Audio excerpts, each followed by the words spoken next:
mysterious things. We left her up high, now she'll fly.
And a siren all my own. Clouds to make me afternoon faces, and for the colors to mix together like the cumulus clouds in the sky through which she flies.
Hey, alright.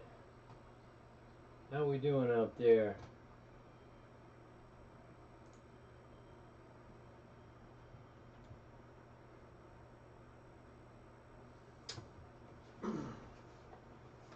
Hey everybody.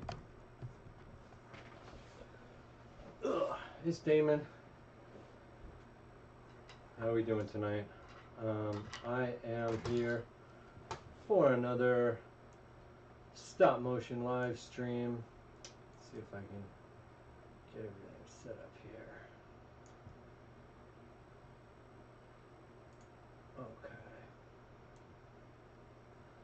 Tonight we will be, oh, just one more thing real quick before I start. Credit to Sebastian Bendix for that wonderful song that we hear. It's my theme song because it's like the only song that's not gonna give me a copyright strike. But I actually was I play bass on that tune. It's my friend Sebastian's old band, Obey, and we had a really good time recording that 20 something plus 25 years ago, something like that, in my brief rock and roll career.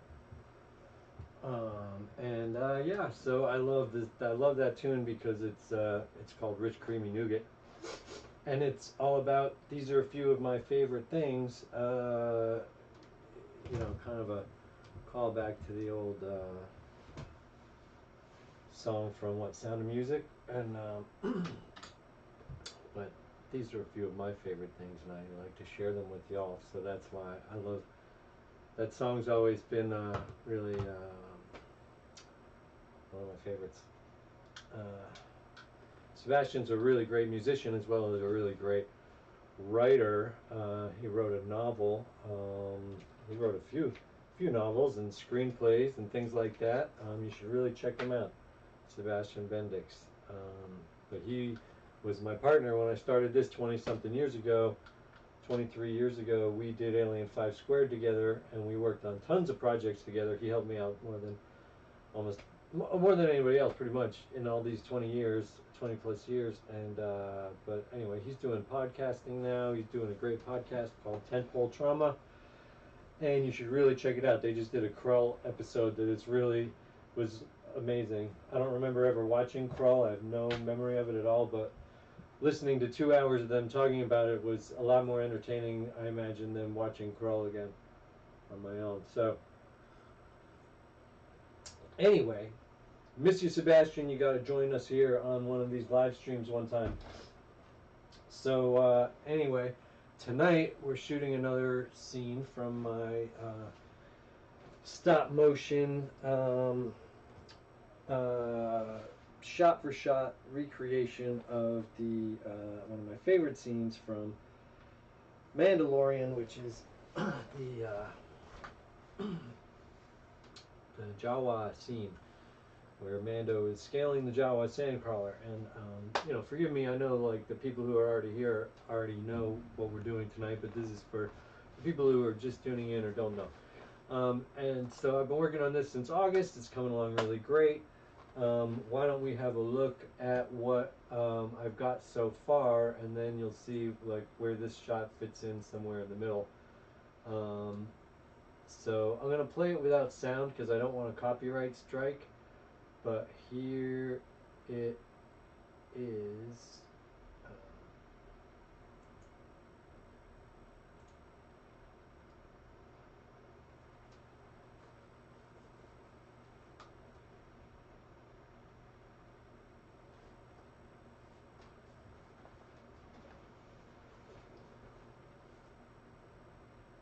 How are you guys doing?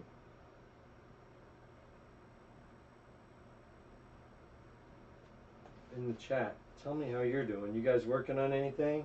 You got any new action figures? I got a new action figure to show you when this clip is done.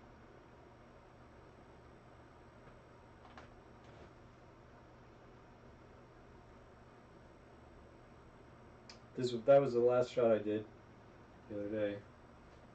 The SandCrawler pulling away.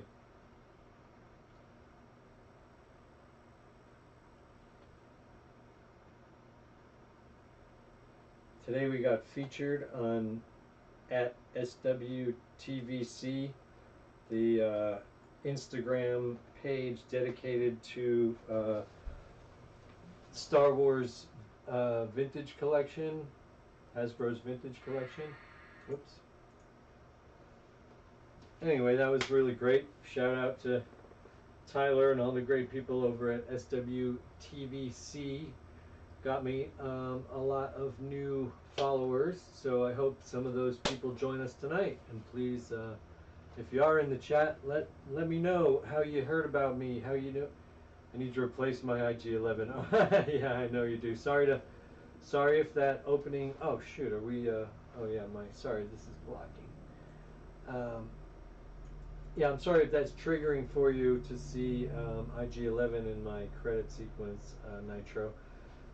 Poor Nitro broke his IG-11.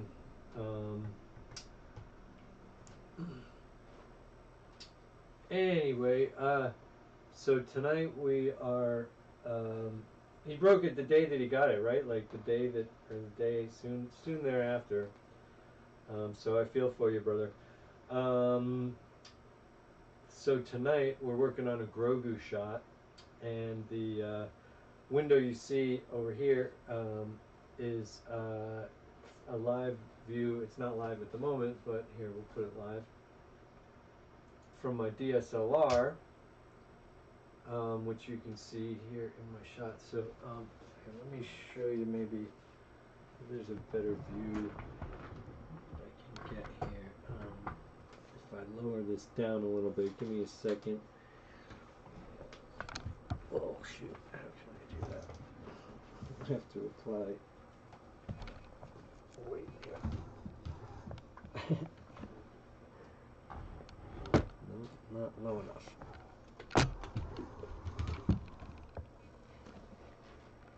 Got this camera on a hydraulic there.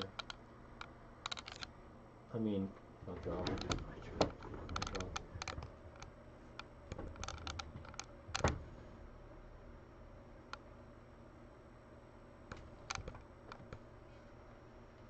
Alright, that ought to work.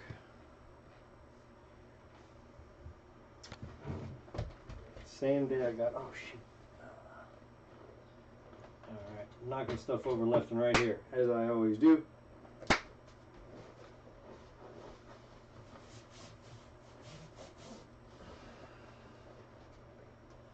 I have a mat down on the floor here, just to show you how I work.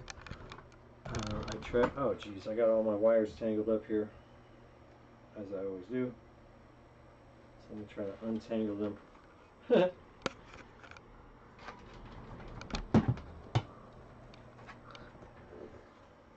have a fan blowing on my DSLR, otherwise it'll overheat. I'm sorry if that is bad for the audio. Alright,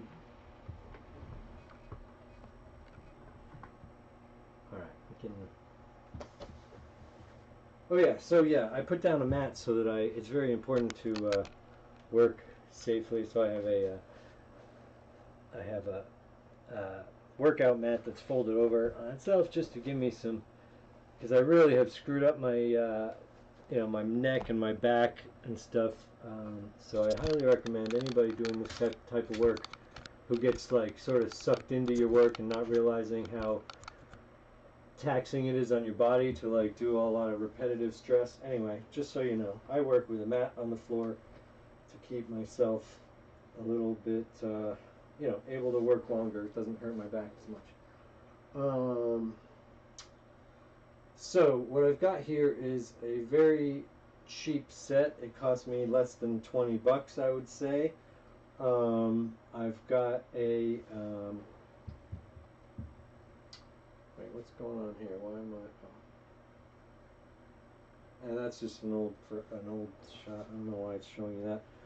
But what I've got here is put the live view back up. Yeah, a set that cost me like less than 20 bucks. In the background, I've got to glue this down, but I've got a that's my previous background, but these are just for anybody who hasn't seen my previous live streams, this is my basic go-to move, where I take a frame from the Mandalorian. I just do a simple screen grab, throw it into Photoshop, and then in this case I removed IG-11 from the center. Oh, sorry, I trigger word. Hey, James Dean, how's it going, man? Good to see you. Good to see you. Sorry, I'm trying to keep up with the chat. But so anyway, yeah, this is a shot from the first episode of Mandalorian with IG-11.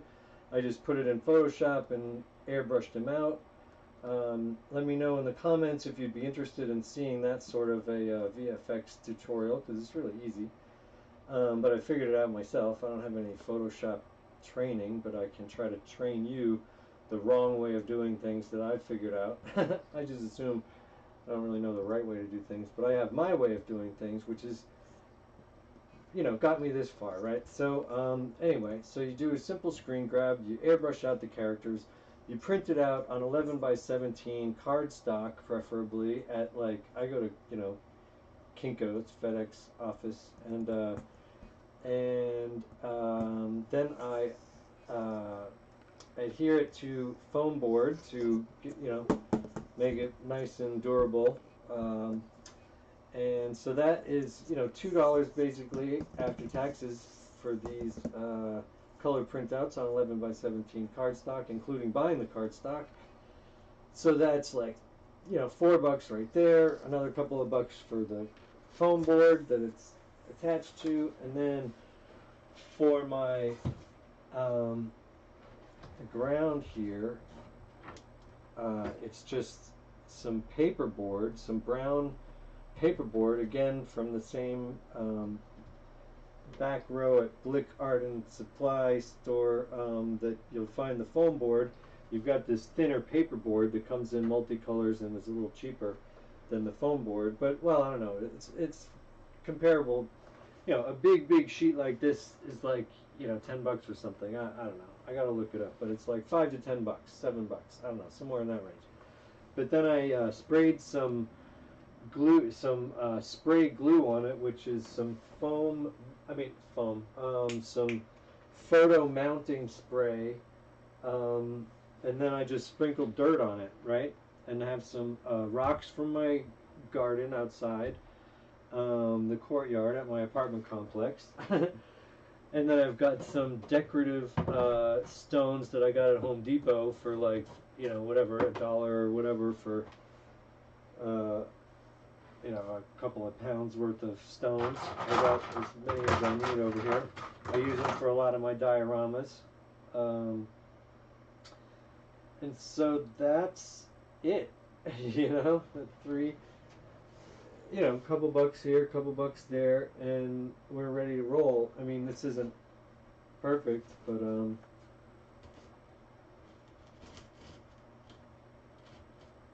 see, I've got the part where I ripped out. I cut out this part of the backdrop because it was a foreground element that was in a different focal plane, so I'd literally just cut it out and put it, the ripped piece of cardstock in the foreground, and it sort of faked the real shot in a more accurate way. Anyway, I'm getting sidetracked. I have to cover up that that spot, unfortunately. But let's see. I gotta find the most optimal angle to put this at. I think it's like, yeah, like that.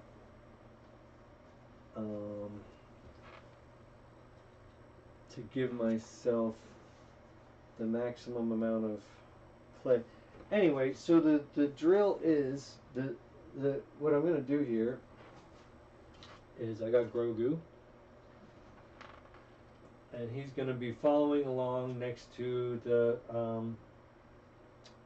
SandCrawler.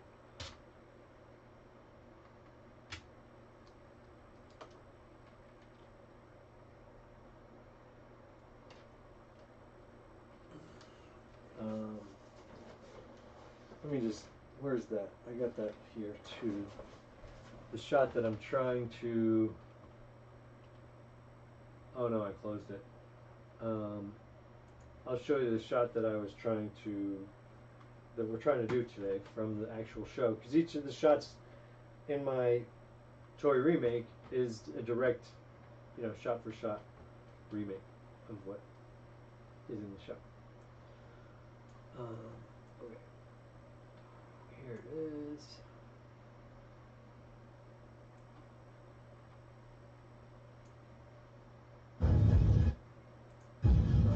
Oh. I was going to do that shot, or the shot where he jumps up onto the SandCrawler. Oh, shoot. Oh, man. I meant to have that on silent.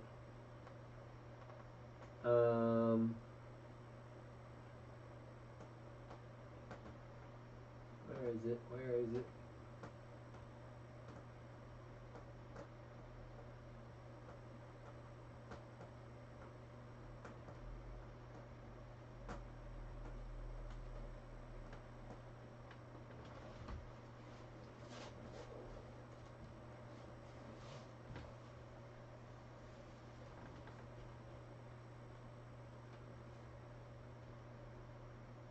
There it is. So this is the shot right here. So, wow, he's really cooking there. He's really moving fast. I'm glad I checked because I kind of thought he was moving slower.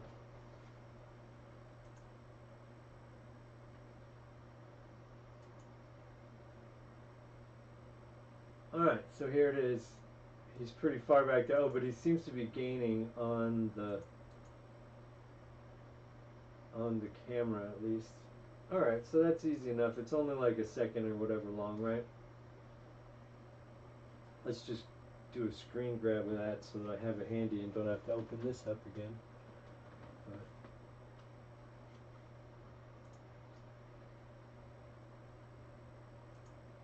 Alright, so let's do a screen grab at the beginning of the shot.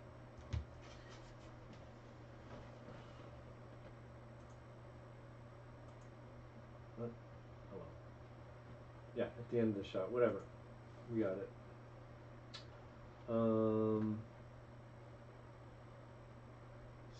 So.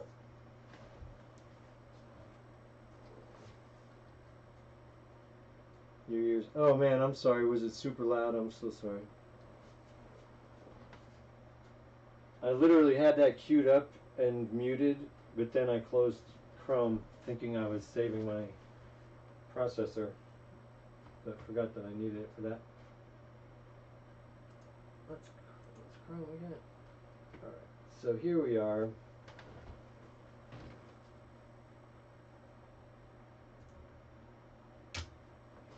Here's our live view.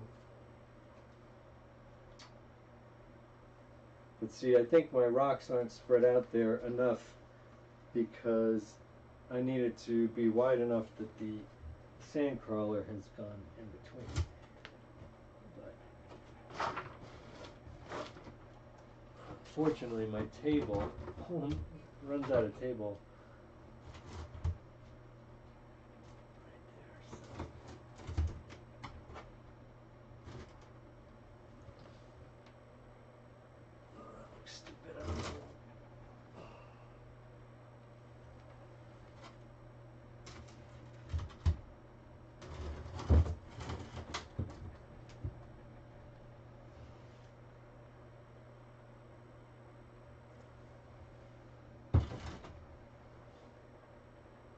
And that's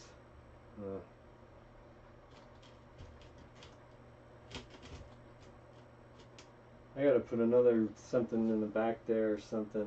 I gotta get another rock.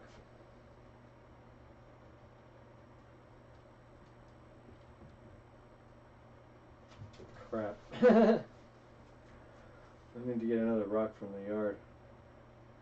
Or,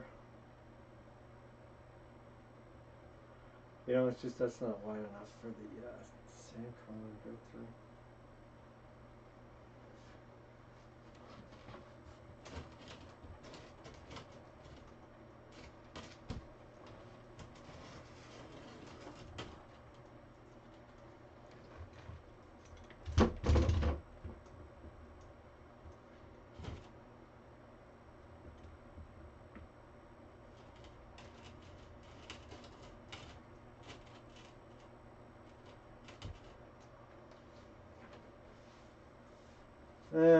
I guess that'll do.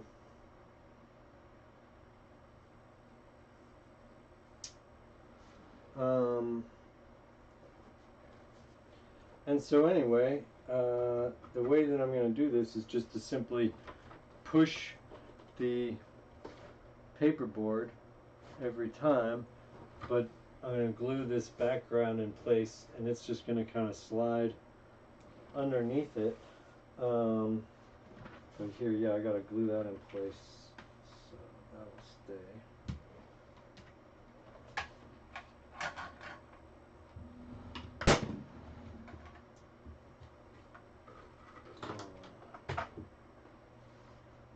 Put some. I'm gonna put some painter's tape here on the table where I'm gonna just dump a bunch of glue. I don't really need this. I guess I do need it. is the other backdrop, but I guess I could secure that over there or something. Kind of needs, well, you know what, just do without this, I guess. So yeah, I'm just going to put some painter's tape down here. And then some hot glue.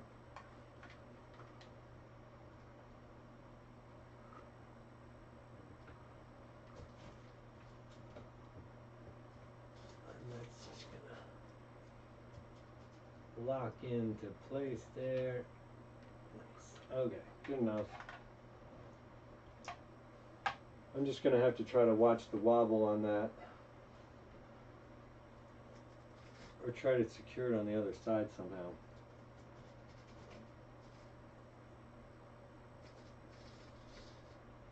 Ideally, I need to keep it flat to camera. Alright. Looking pretty good. That's just got to dry. I'm just going to zoom this in a little tiny bit. And that'll cut out the part I don't like. No, I want it to... Oh, and so the trick of this shot is that I'm going to have to take a plate each time in order to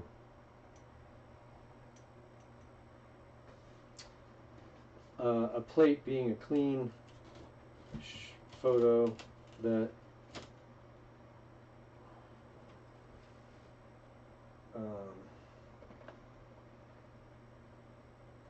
a clean photo without the baby Yoda thing in it, so that I can very easily put it in Photoshop and just get rid of the stand holding it up. I'm just thinking maybe I should just run out to the yard and grab another rock real quick. So will you all bear with me for just a moment? I have to get another set piece.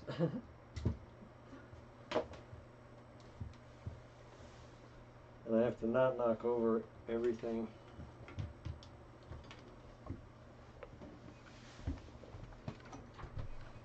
Let's see if there's anything.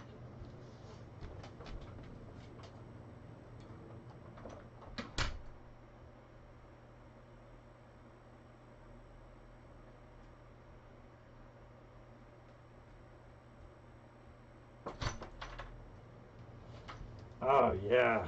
This is great. Look at this volcanic thing. Oh my god, this is fantastic. That's gonna work perfectly. And it was literally the closest rock.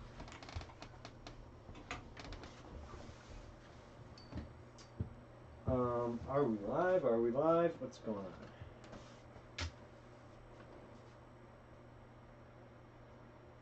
on? Okay, so...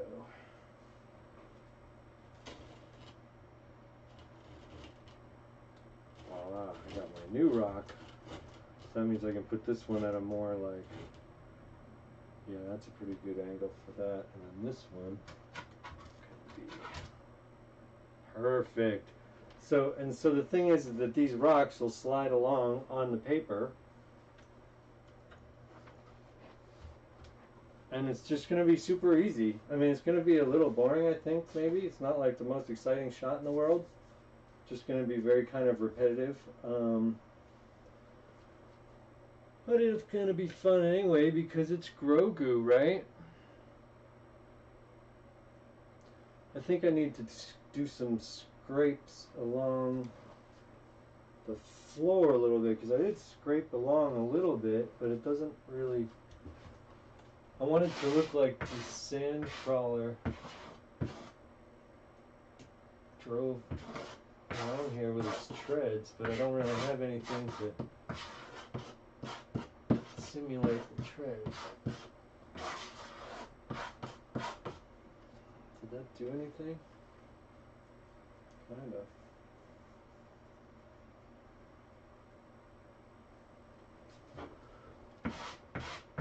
I really should get some dirt and pile it up in sort of tracks here, but the thing about that is that I really don't want it to move, and I'm liable to bump the table, and it's not really, like, some of it was glued down, but now I just kind of loosened it all up, so it's going to be very movable if I'm not careful. So then the ground's going to be like shaking like there's an earthquake or something. So I've got to be careful.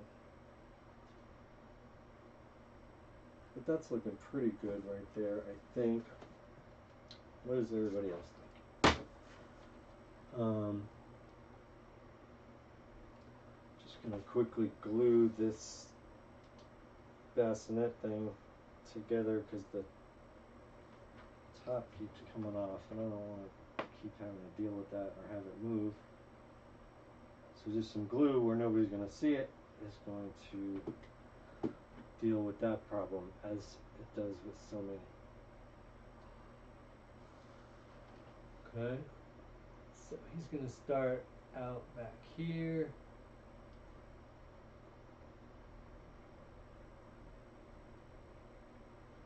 Oh, but you know what?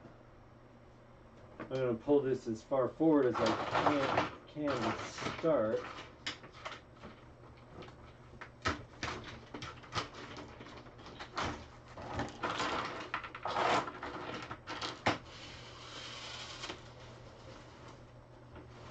Make it that much easier to slide. Oh shit! That rock is about to fall off. It is a really heavy rock. The table only goes to like here. I guess I should move the table, but the camera's in the way. I don't know. I've got this at kind of a. Anyway, that was almost a disaster right there, but we averted it. We averted it.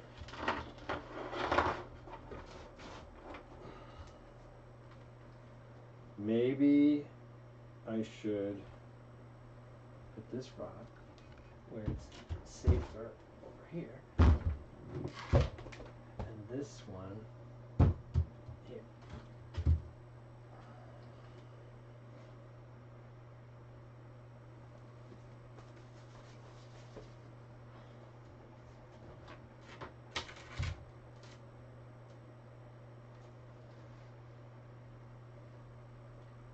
Alright, so now we've got some foreground elements, we've got some middle ground elements, we've got some rear background elements. Oh, look at that, it's almost like I cut it specifically for this shot. Okay, let's get that one like here. Oh, that's looking good. That is looking a lot better. And then we just sprinkle some more of these rocks along the way here, but I gotta glue these down because these will definitely move. Something that kind of makes it seem like this is more of a road.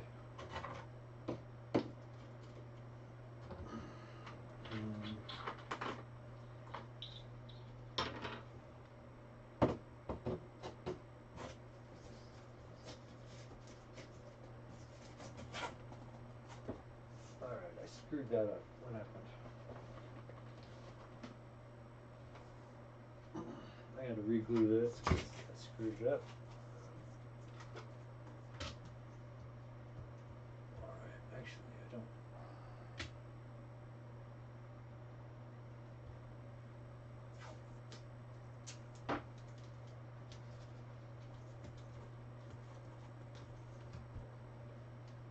Alright, yeah, I really do need to just real quick try to secure the other side of that, and I'm going to do that.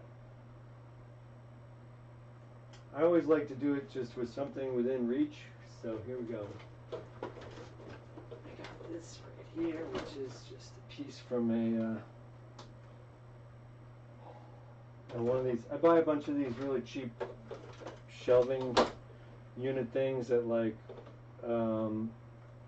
you know, those big lots type stores or whatever for cheap, and then you can, you know, use them for all sorts of stuff, right? So I am going to make a support beam over here for the other side of this backdrop. using whatever crap I can grab around me. That's my motto. Uh-oh, avalanche. Avalanche. Oh yeah, once again, in an upcoming stream, I will be busting this beautiful thing open and, where is the camera? It's over here. And doing a Yoda riding a bug, flapping his wings thing. That'll be fun, right? Okay, so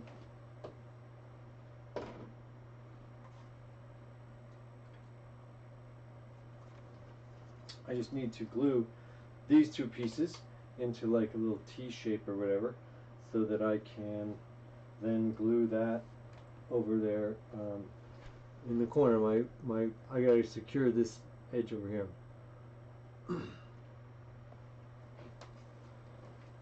So I'm just gonna glue. Where'd my glue gun go? Oh man, it's on the ground. It's on my mat.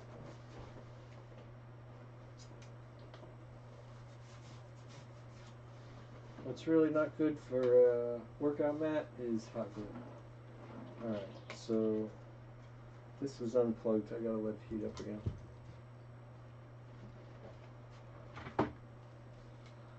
Anyway, we're almost there. We're almost rocking and rolling here. Let's do a camera test while we wait for the glue gun to heat up. Let's put Grogu here, wherever he's going to start out.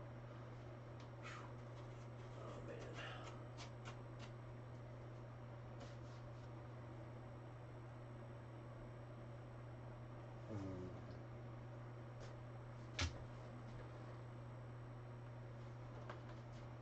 Uh-oh, I see. Oh, spider web.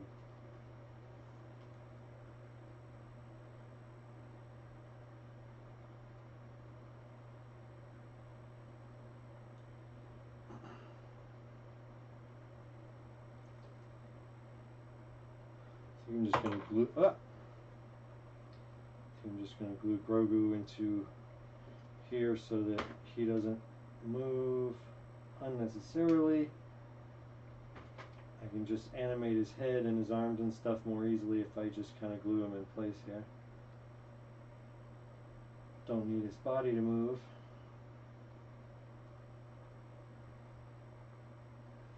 I'm using the lower ear Grogu because he's like concerned and upset, you know. What happened to that stand?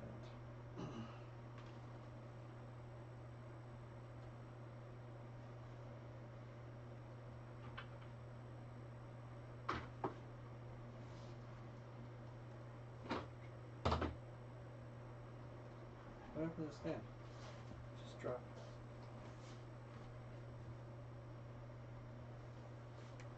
It's invisible, so I don't know how I'm gonna find it. Shit. Alright, I'm gonna glue this. So again, I'm just making a little T shape here.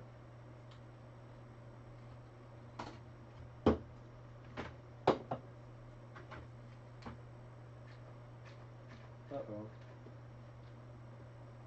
Need more glue. My glue sticks. My glue sticks.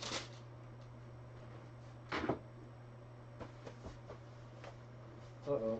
Where's my glue sticks? Here they are. Alright.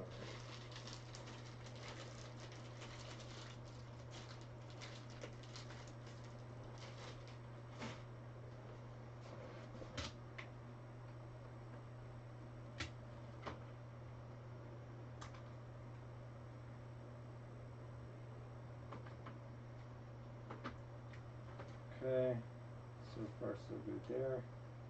Now what the heck happened to that stand? Did it drop it right down?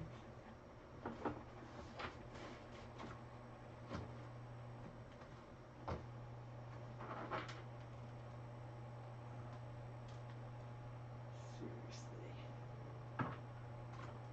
Oh, here it is. Okay, I'm gonna glue that in again too, just so that I don't lose it again.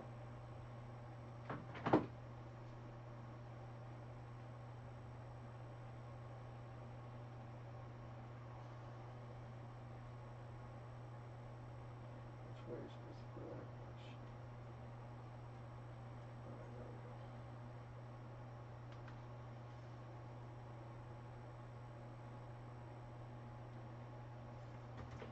Alright, there we go. Alright, so I got my T-shape. Just gonna put some glue on it now and then run over to that other side of the room. That's not a smart way to do it, but it's the way that I'm doing it. Balance some on this side here. Alright, and now I'm gonna bring it over here.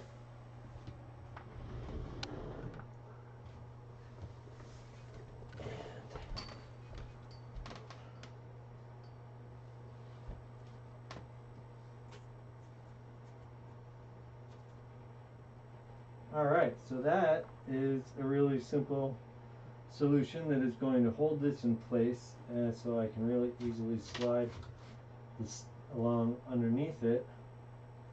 And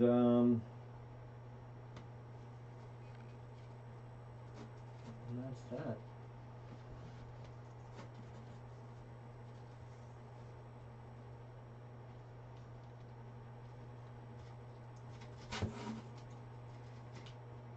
Hopefully that'll work. Might have to reinforce that or something. We'll test it out.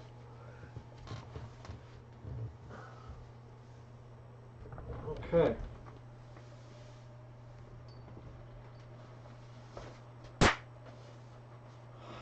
We are getting there. I like how Damon retrieved a giant rock so quickly. Yes. Gosh darn right I did. I can't leave you guys waiting in here. I just grabbed literally the closest one and it happened to be perfect. It's this beauty of a volcanic rock. It's just incredible. Alright, so we'll do a focus check. Oh, see, wait a second. I needed to block that stuff in the back. So, let's see, I need it more like here.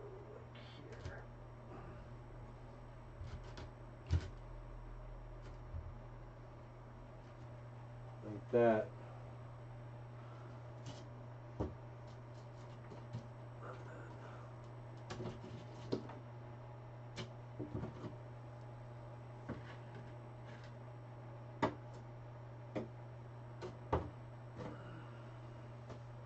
Oh no. Okay, so Grogu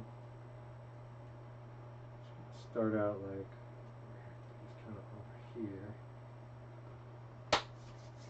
Let's do a focus check.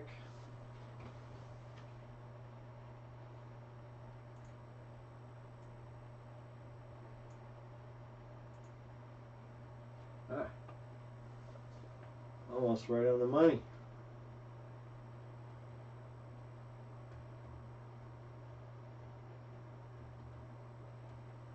But you see how his eyes, oh, I see a cobweb on the side there. Ooh. Not a cobweb, but you know, hot glue gun cobweb. That's what I mean when I say that. Get rid of that. So yeah, so Grogu's attention needs to be up. Wait, which way is he following along? Oh, I guess he's following along. I guess the SandCrawler's over here, right? Okay, yeah. That would make. I gotta think about it for a second. Where's the SandCrawler?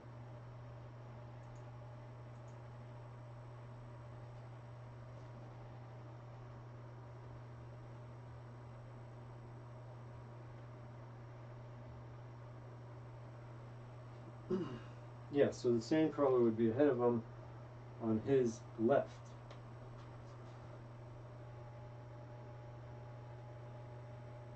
So his attention has got to be up like that.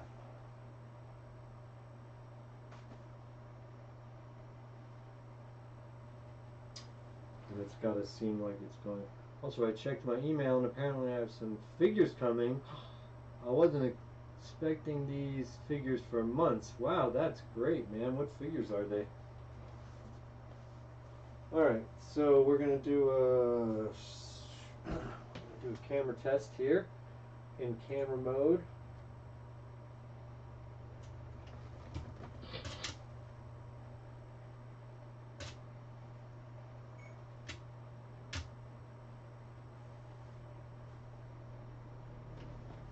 Pretty good. Maybe dial it down a little bit. You know what? I really want the background to be more out of focus so you don't see that line as much. So maybe I'm gonna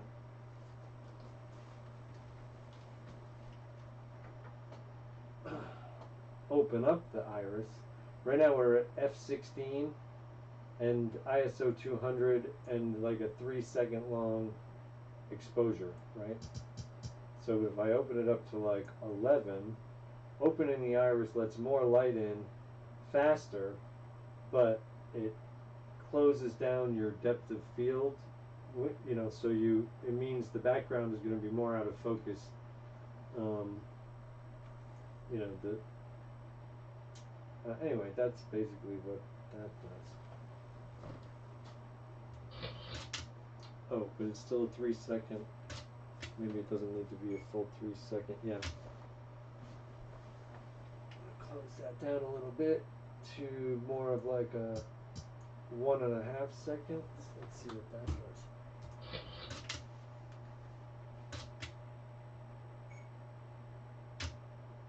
Yeah.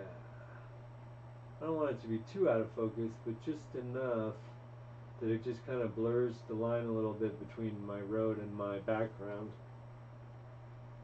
I mean, it's obviously very visible, but whatever, you just want to kind of minimize it. So that's where we start out, and then when we end up, he's going to be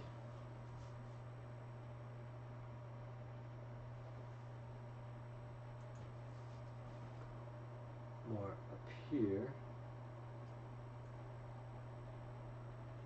And so the focus will be over there. Oh man, I can't even get that close. Huh. With this lens, I guess I don't have to have this lens, but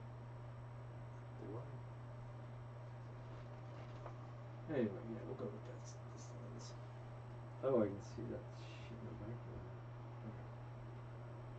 Alright, so anyway, another focus check.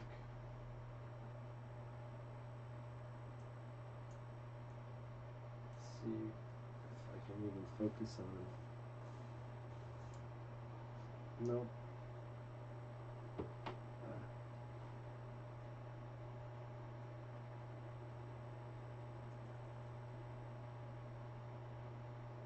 Looks like the closest you can get is about there with this lens. Let me switch out my lens and see what options I have.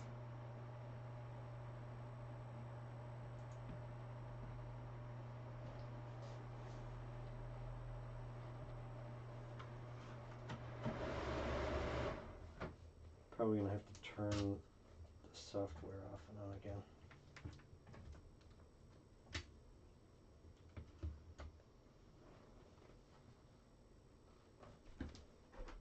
I have a wider lens.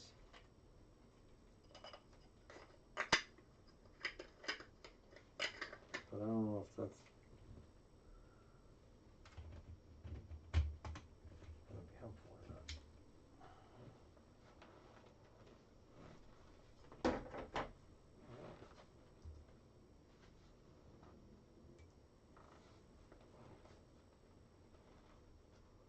Just some more Transformers, but I'm not complaining. One of the dudes turns into a cool microscope. That's awesome.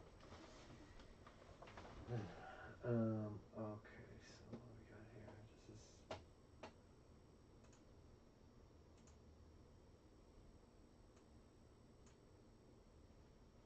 This is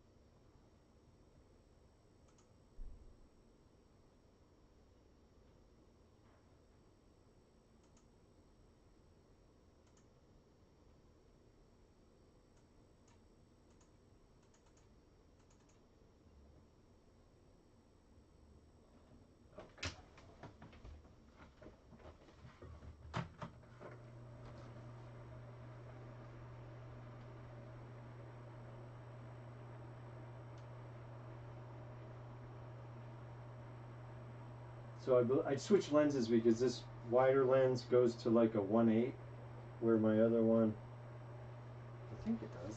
Does it?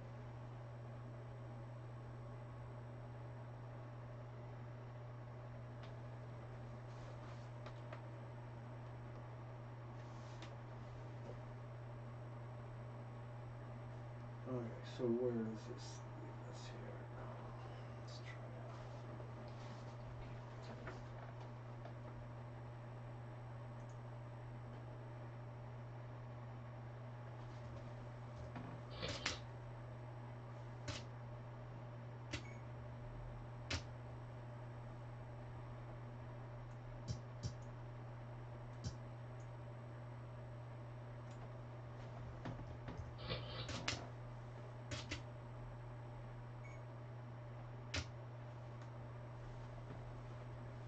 That's looking pretty good.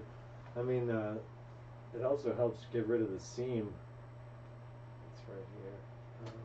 Okay. Camera test. I'm gonna focus check again.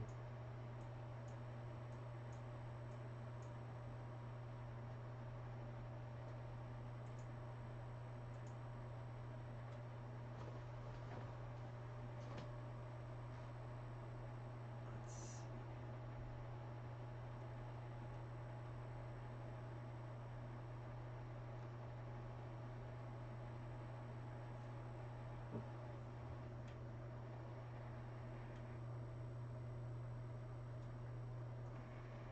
Wow, with this one I can get a lot closer.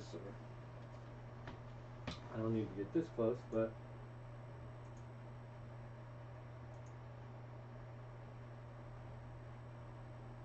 okay. So yeah, we'll use this lens. Almost ready to rock and roll here. He also pre-ordered the Armorer. Oh, the Armorer. Oh, cool. Which version? The Vintage Collection version or the 6-inch bigger version? All right, so we're gonna start Grogu back here.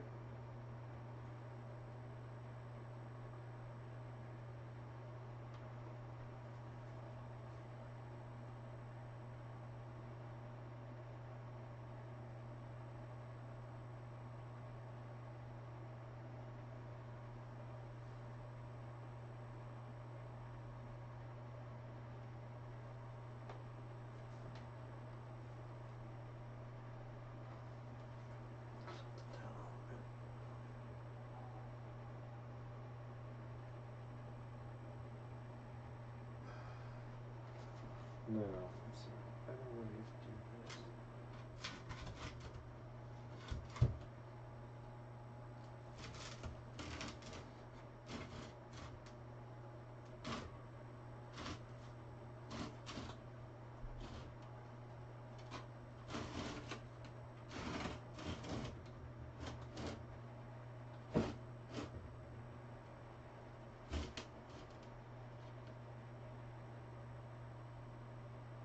Oh, like that.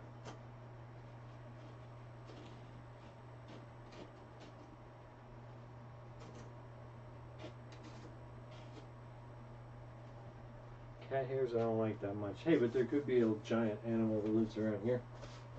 Okay. I wish some more rocks were covering up.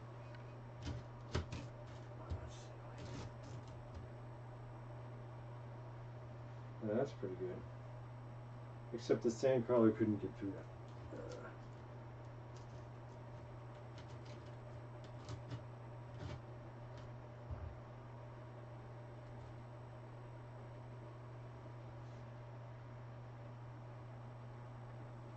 Good enough, right?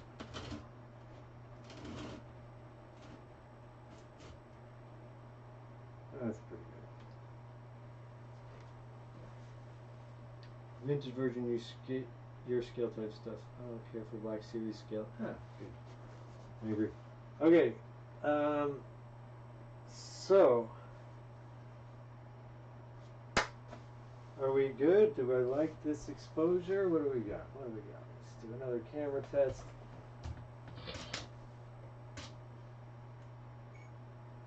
Everything's pretty much in order. No, it's still a little hot. Still a little hot. I can close the iris a little. No, let's just close this. Make it a quicker shutter speed. So now I'm like between half second and 1 second.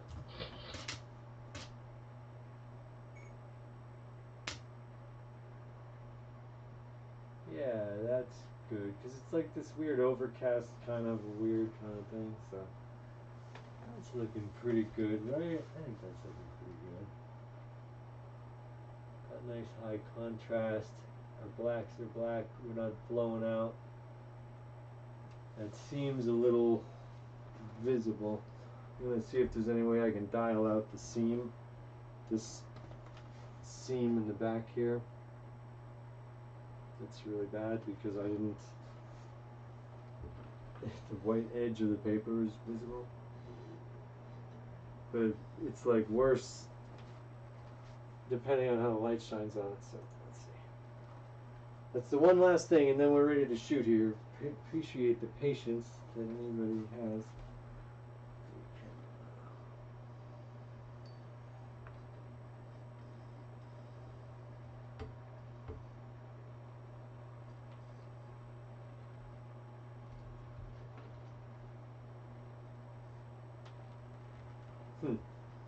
If the light is from way over here, that seems to really minimize it.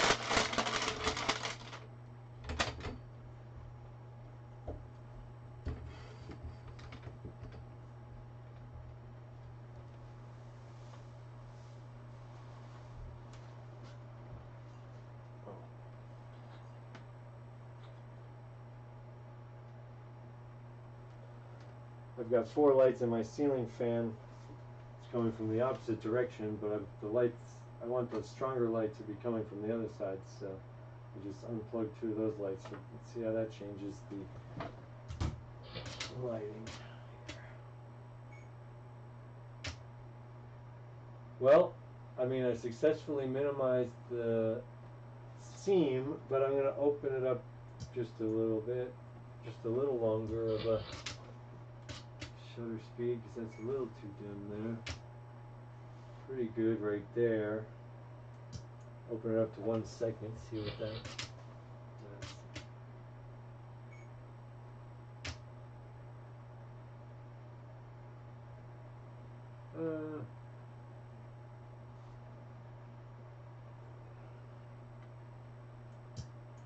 Put it back.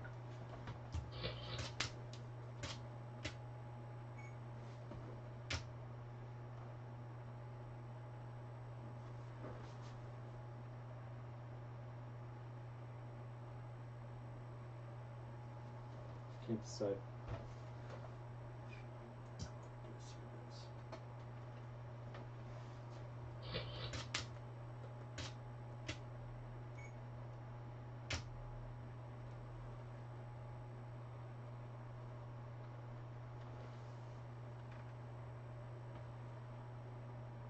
I guess we'll just go.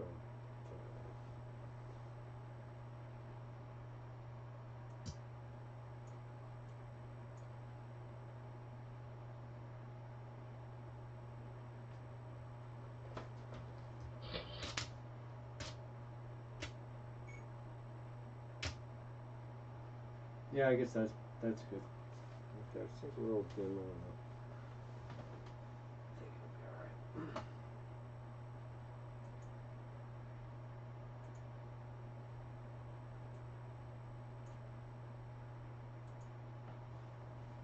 Focus check. Wait, what's that?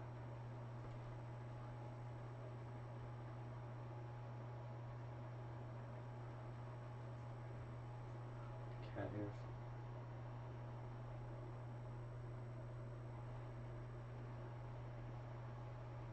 Okay.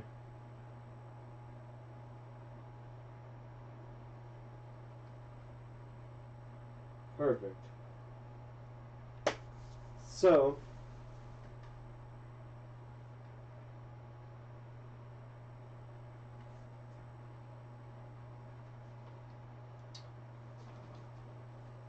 let's do it. Let's shoot it.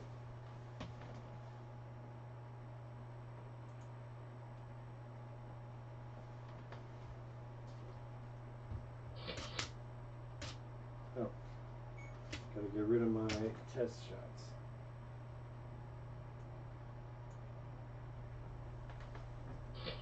Look.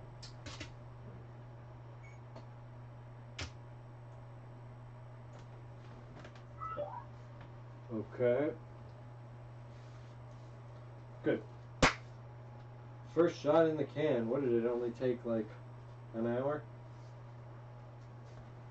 First frame, I mean.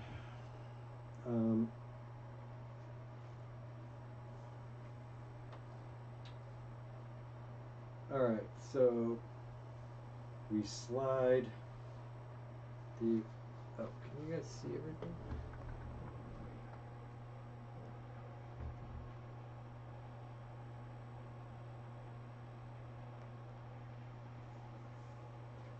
Okay.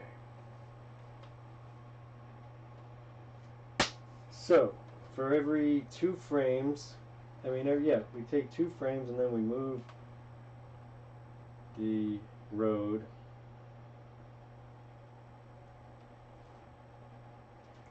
It's kind of a lot, actually. Let's see what that looks like.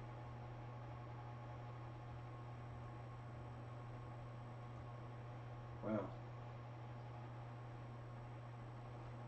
I wonder how long of it. Yeah, I got plenty of room back there, it seems like. Wow, this is going to be fun. I guess I only have enough room until this rock hits the background there, so maybe I should move it forward a little bit so that I give myself a little more room.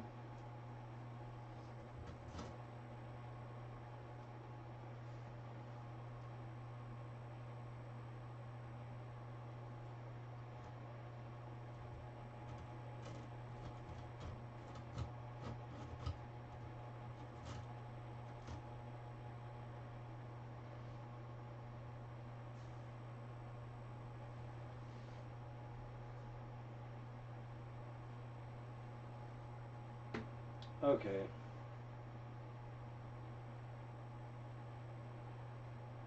Yeah, do those 2 over again.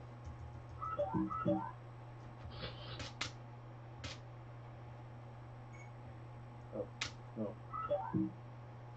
Okay. Oh. That's what I gotta be careful of. This thing needs to not be moving. Okay. Oops.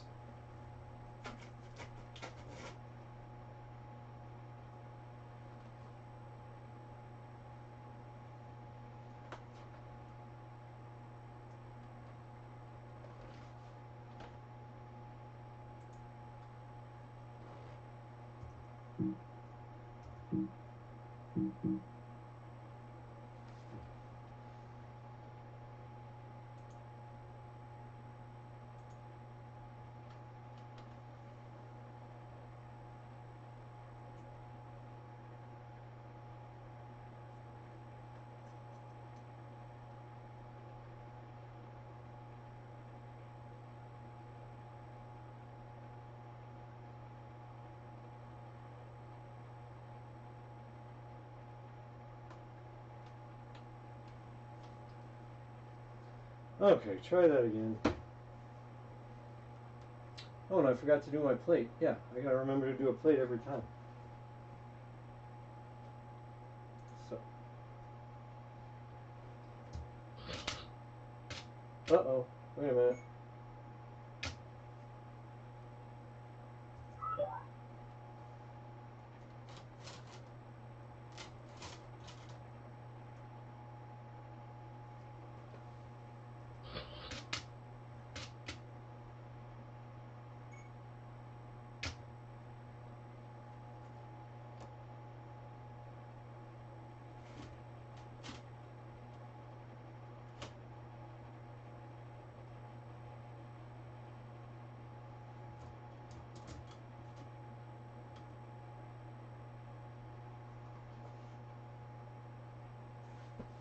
Okay. Just trying to make a road wide enough for the sandcrawler to pass through. Seems a little... Alright. Doing the best we can here.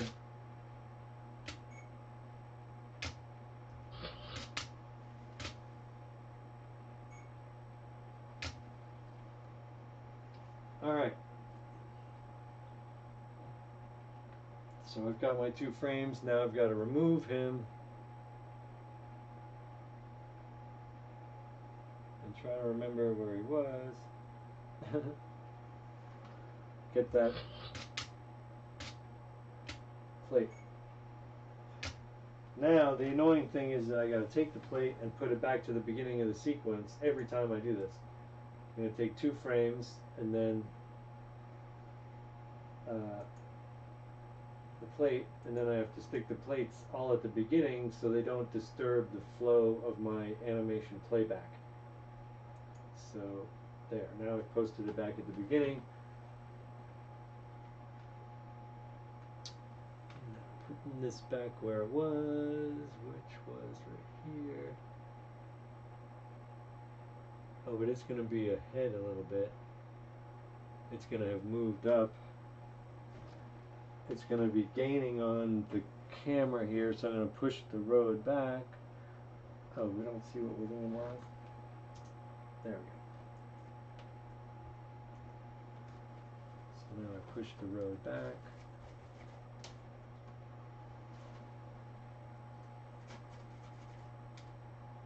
See how that does. Ooh, that's really fast already. I feel like I barely moved it, but we are... Yeah, let's pull it back just a little bit.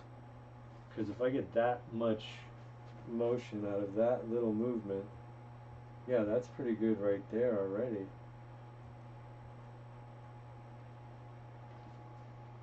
But the background needs to remain flat. Oh, you know what I'm going to do? I'm going to put another support on that background using another one of these beams.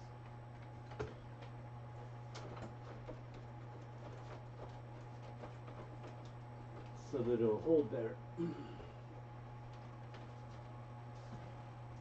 Oh man, this is going to be great. Look at that, it's already working. Ah. I mean, you know, I have no idea really when I'm trying these things which are going to really work and which don't work. But for the most part, they all seem to work.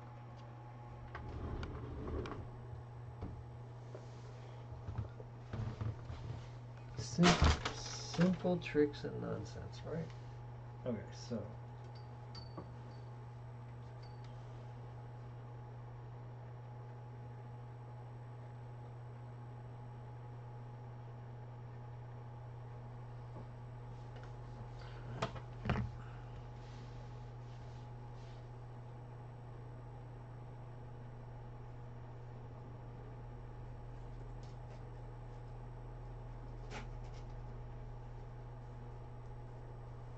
that is going to hold it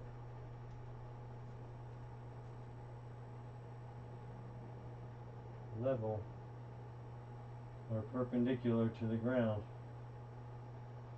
to some degree. Voila!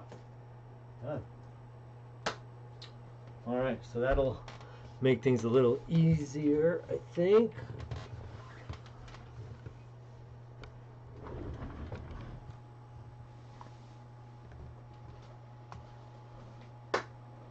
Alright, now we're cooking. See how that background holds? Oh, I love it. I love it. I love it. I love it. But we can't have Grogu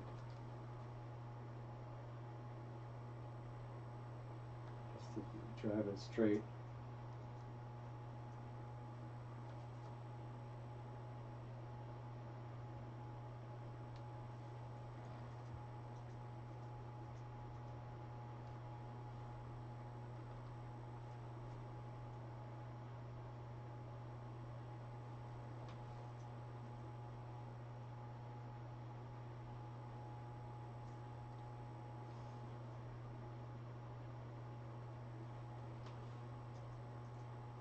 There we go. That's pretty cool. Alright. Let's check our focus.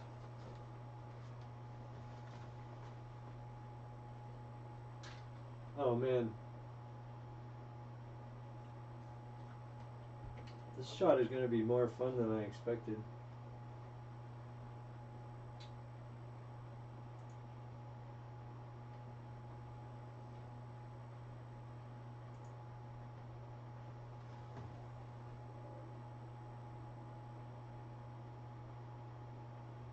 Oh, do I see it? I thought I saw a cobweb. Okay.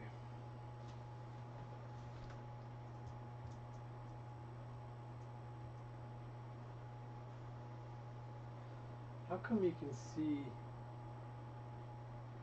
that ground more than you could before? Just that white line on the ground. Here, let me try to round that out.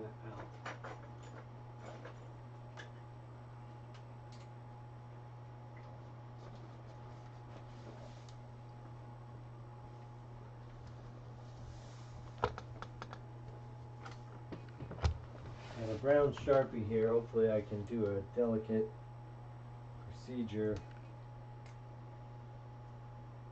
without making a mark on my board. Just want to brown out the white spots on the bottom of my foam board using a brown Sharpie. Seems to be working. Should have done it before, but we're learning as we go, figuring it out.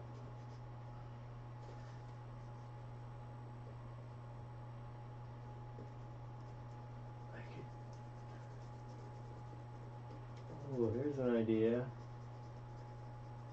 I'm browning out that white spot. Oh, you know what we should do?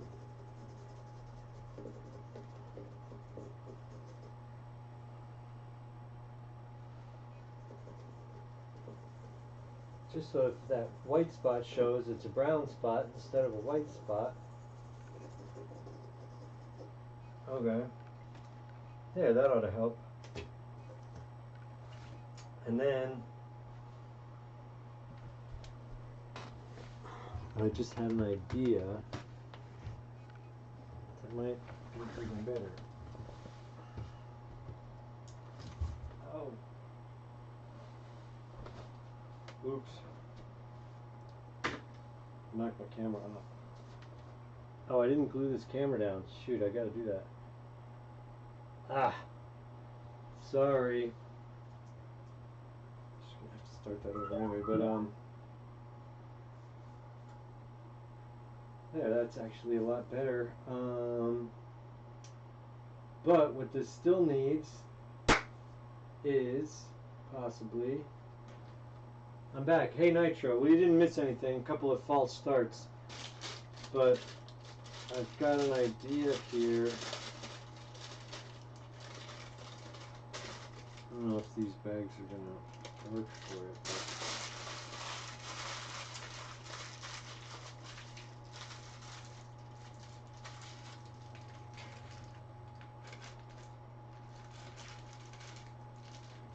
But these bags don't look enough like.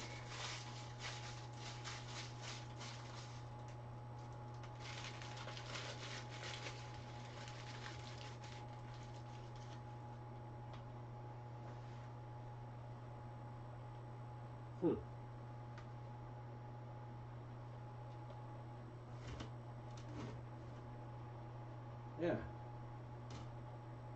Oh, hey, look at that. Oh, man.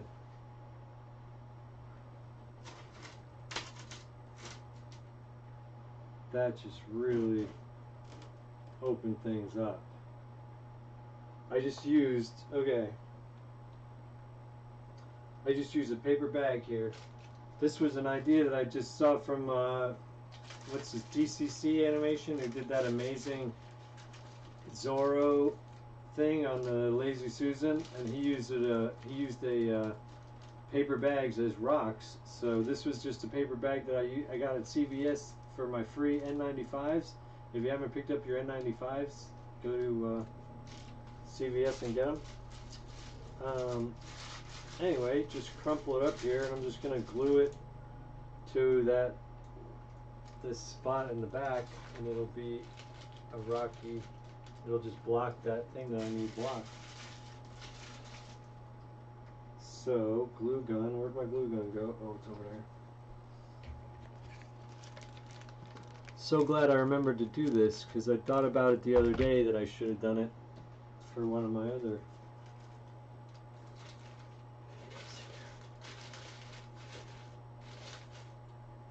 I really need to glue it down because I can't have it moving, and it is paper, so I gotta make sure it stays put.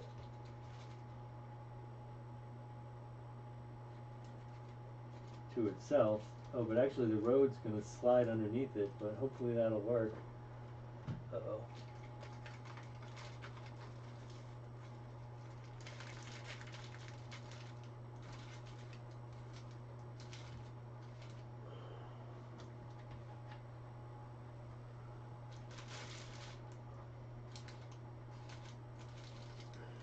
Ah, my hair.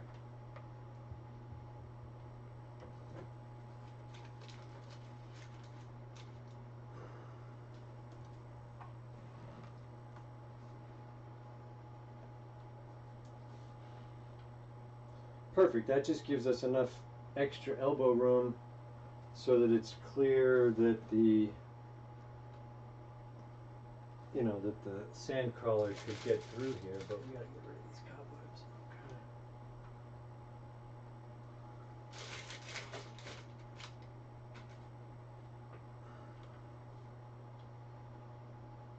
So still, this is gonna.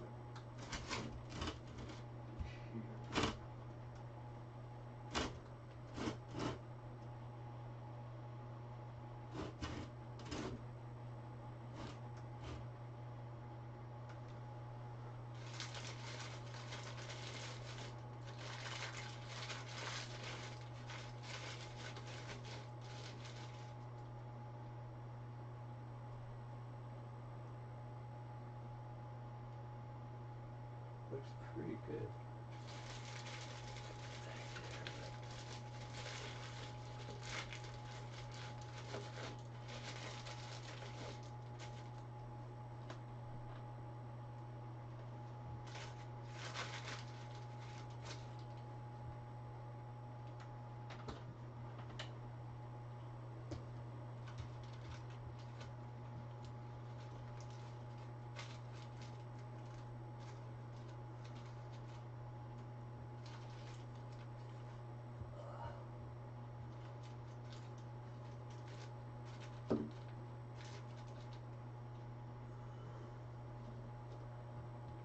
Alright, gosh dang it.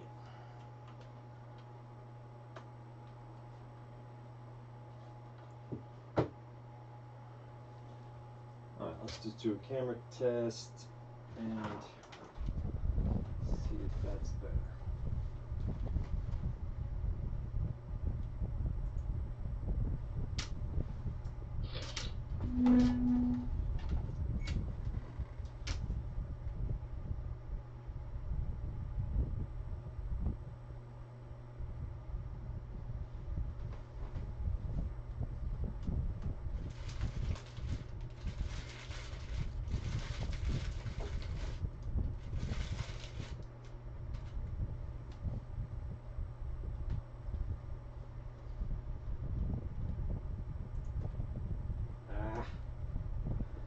It's got to have a lot of crinkles in it so that it catches the.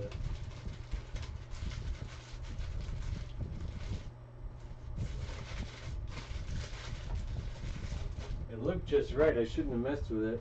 Yeah, that's pretty good.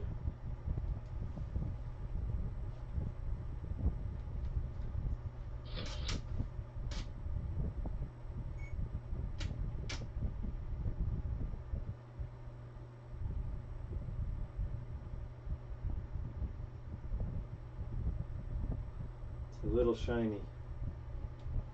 It is like a wax coated bag. But I think it does the job.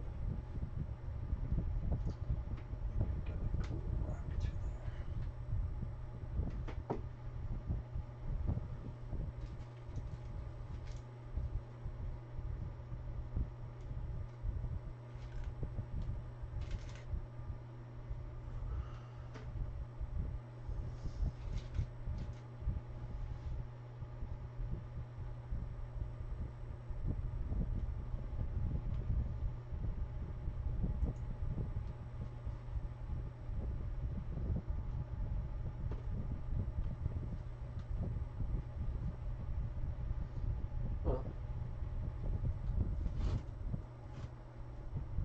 there. That's nice.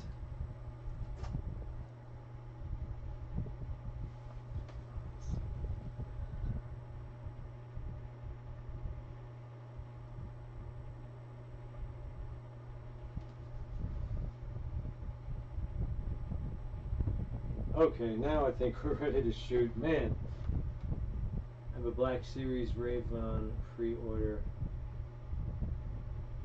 figure coming. Ray-Ban, I don't know who that is. Is that the Darth Ray-Ban? Who's that? Some character from one of the video games or something. Star Wars has expanded. You know, there's all these pockets of Star Wars fandom that I am not privy to because I haven't seen Rebels and I haven't seen, or well, I haven't read some of the books and whatever. I haven't read most of the books. Oh no, his arm. Oh shit.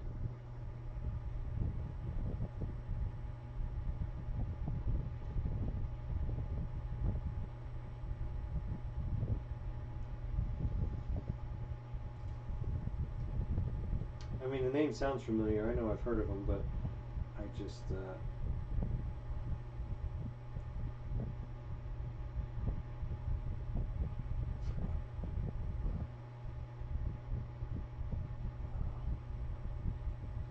okay.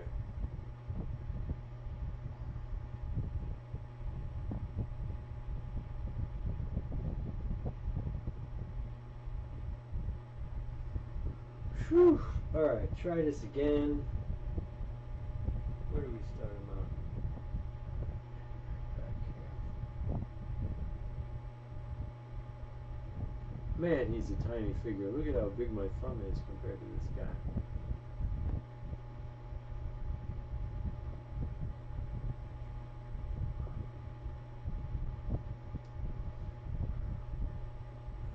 Look up, buddy. Okay, now we're ready.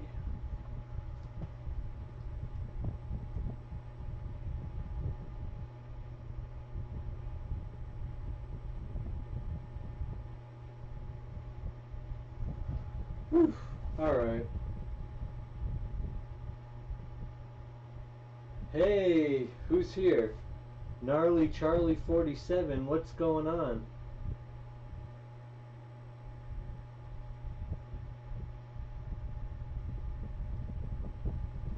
Ray-Ban, I mean, he's that guy with the, he's got like a mouthpiece, like Vader sort of, but his exposed eyes or something. Like he doesn't have a helmet, right? Like a full Vader helmet, but he's kind of like that. Okay, here we are, ready to go. Ready to shoot. Oops.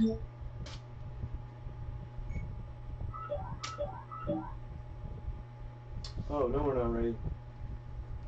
He's not. Oh, fuck. He's gonna be over here. He's like really hugging the edge. Okay.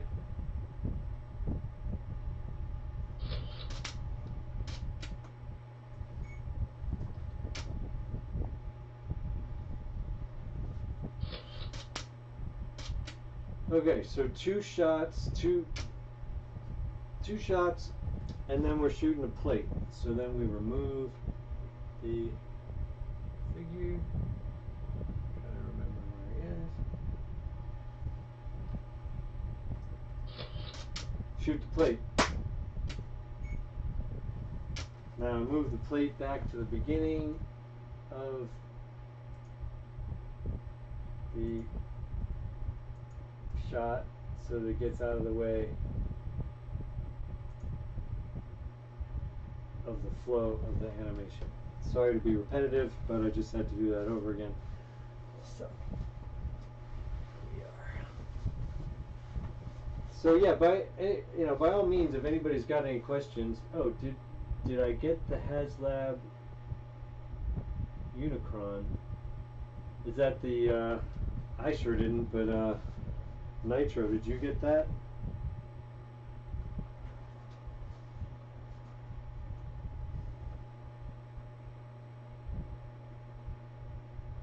So now we put him back and we're sliding the road along.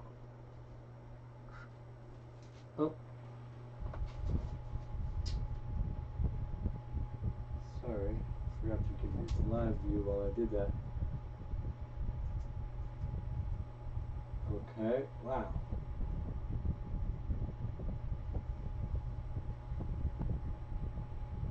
He is cooking, this guy.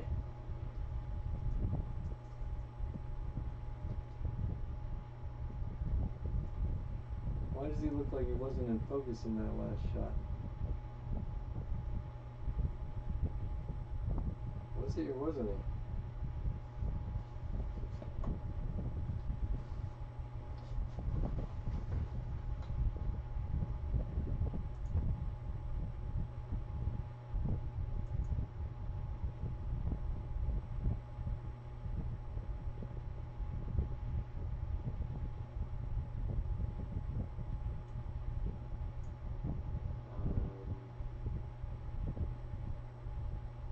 Hang on a second. Just gotta check this previous shot that I have.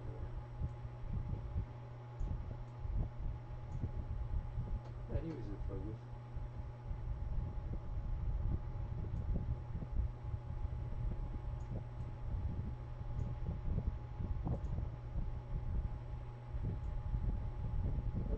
Oh man.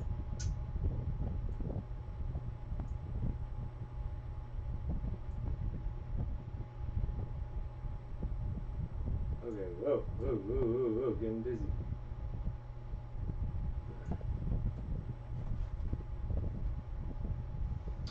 Oh, and this was way off. Sorry, I keep knocking these cameras off of where they're supposed to be, guys. Sorry about that. Trying to give you a view.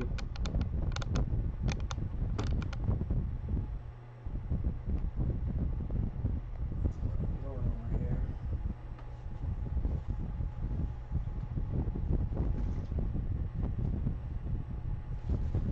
Okay.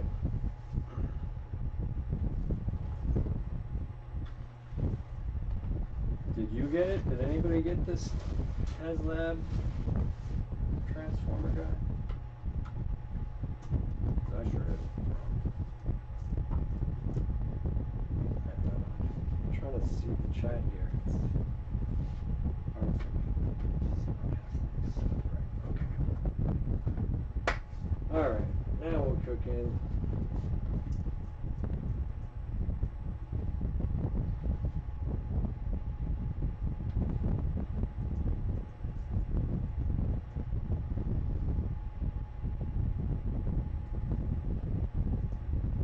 There we go.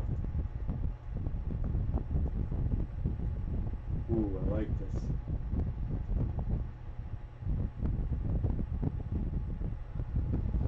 So let's just check our focus.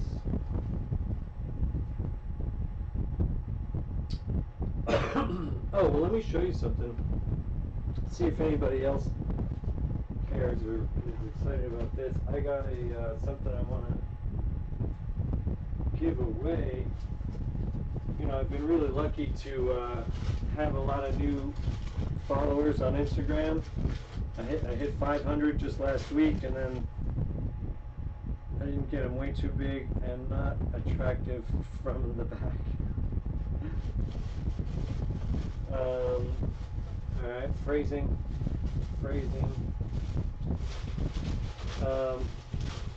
So what I've got here is something that I want to give away, but not yet. This is an off-world Jawa, and I'm going to try to get this autographed by Leilani, who plays one of the Jawas on the show. She might be this very one that they show on this package. I don't really know, but I'm going to see. I haven't got an answer yet, but I asked if she would sign this. It's in like, I was just going to say it's in mint crateable condition, but oh well, so much for that. No, but it'll be great once it's, if she agrees to sign it. Oh yeah, definitely nicked the corner there. Oh well. Nobody will ever notice. Nobody will ever notice that, right? Sure. Oh, nope, I nicked the bottom too. Alright. Oh well. I can't believe it, I actually messed it up. By showing it to you guys, what did you do to me?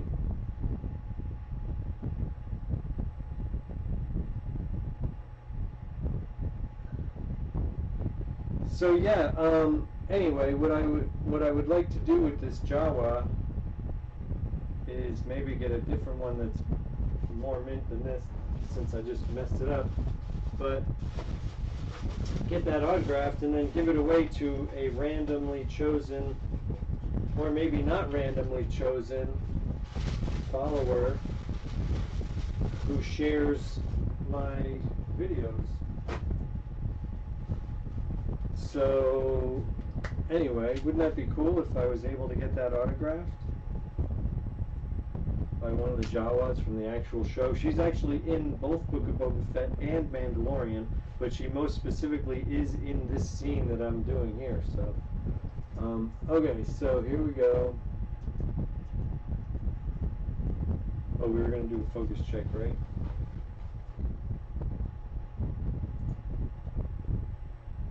I got to remember to do a focus check and a plate every time for absolute sure.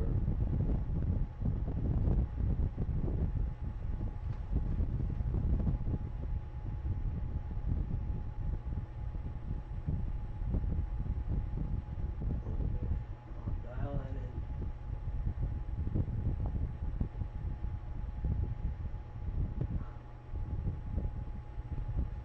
That's good.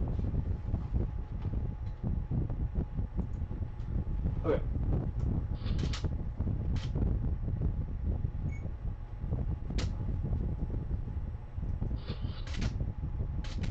So 2 frames and then a plate.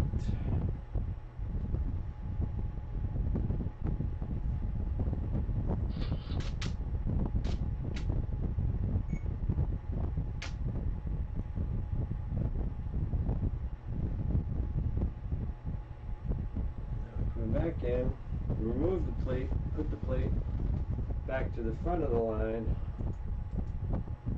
well, second in line after the other plate. Got to keep the plates in order, but get them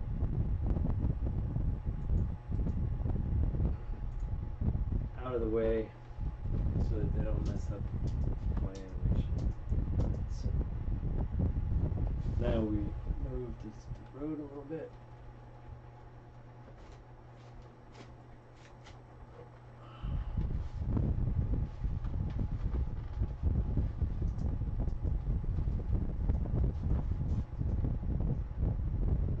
Pretty good.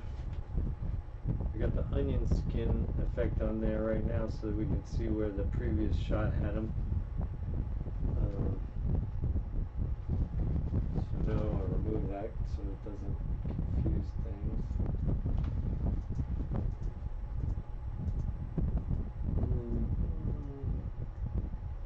Maybe we want to steer this way a little bit.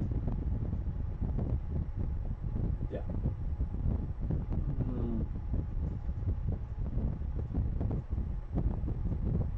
We kind of went the other way first and now he's going this way. But that's okay, he's in motion. He's like, you know, he's gonna move to the contours of the road. Oh, I like this a lot. I like it a lot already. We're only 3 hoses in. Okay, so we gotta do our focus check here.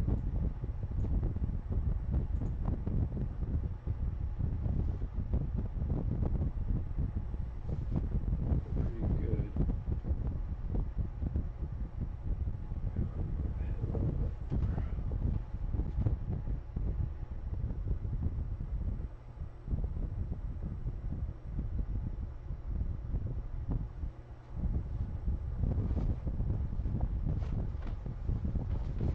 Okay. And we gotta figure out another thing here. Really?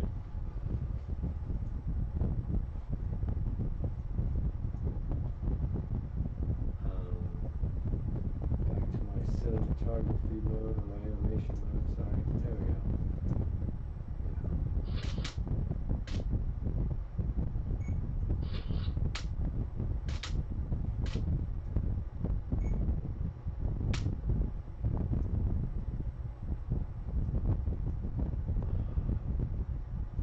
Looking pretty good, I think. I don't know, guys. What do you guys think? Does it look pretty okay?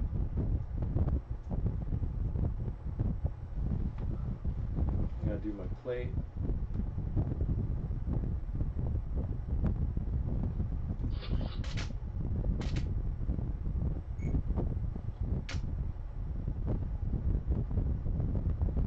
Back in there. Oh, I gotta.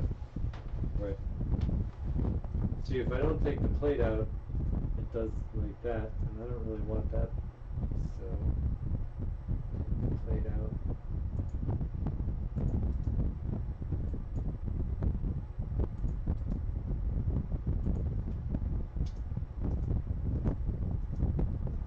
So first we're going to see, all the plates.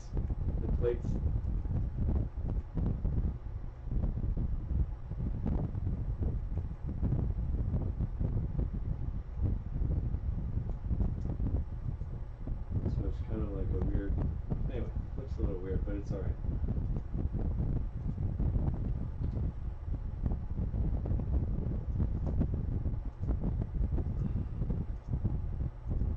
So I love how his shadow's moving along on the rock there, showing that this is a real physical effect and not a not like comped in. And he is gaining on the camera, so this is working, guys. This is working. Oh wait, I haven't moved the rocks yet. Right, so we made it.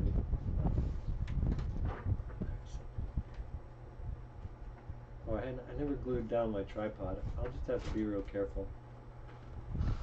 Shoot.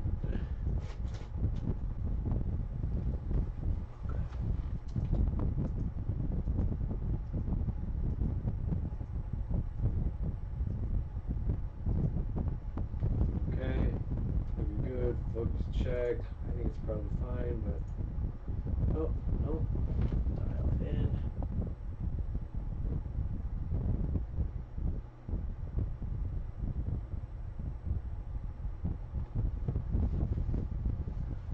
Actually, why don't we animate him a little bit? Ah!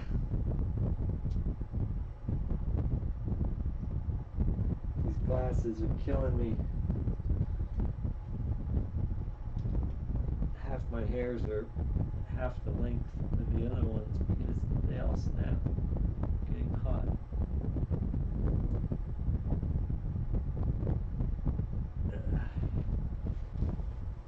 I tried to move his head just a tiny little bit, but whatever.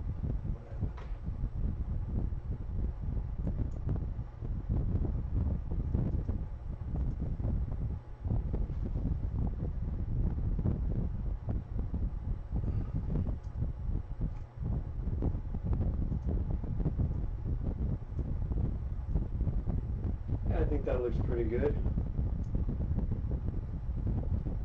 What do you guys think?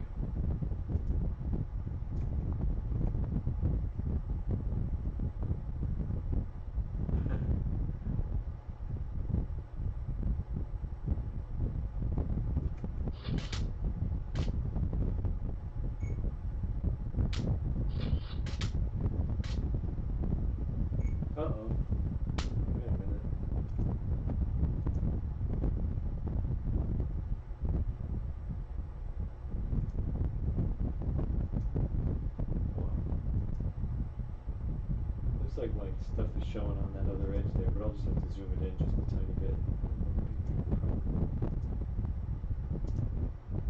Alright, so I gotta shoot the plate.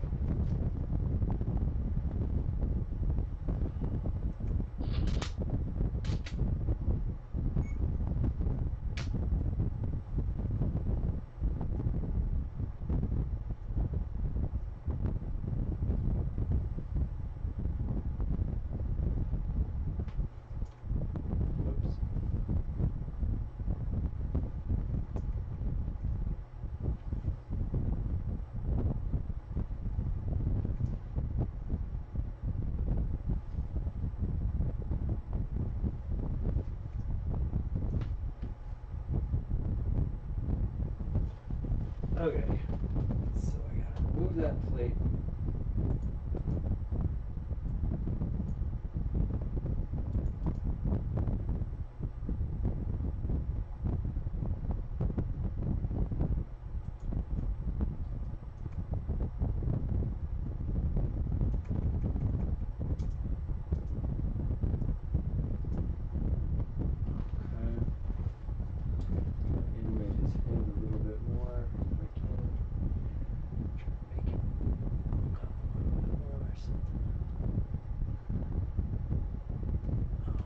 Just move that rock. Hopefully.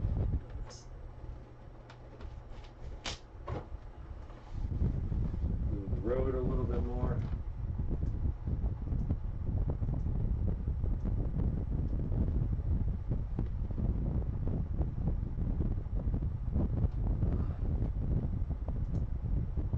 Whoa, I like that.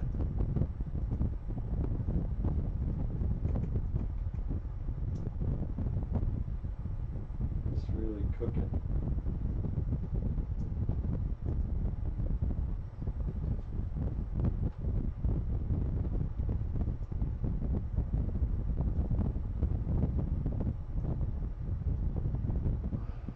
That's too much. Let's go up.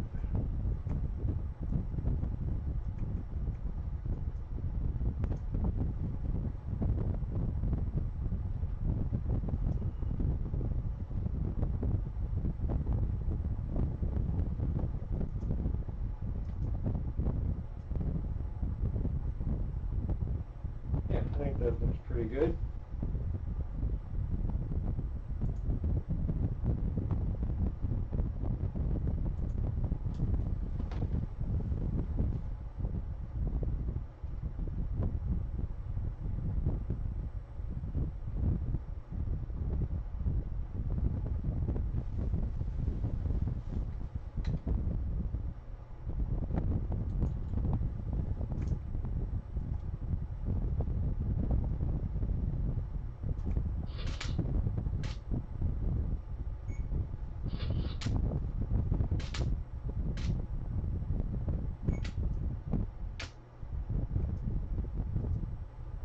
This shot is fun. I like it. Okay, gotta shoot plate.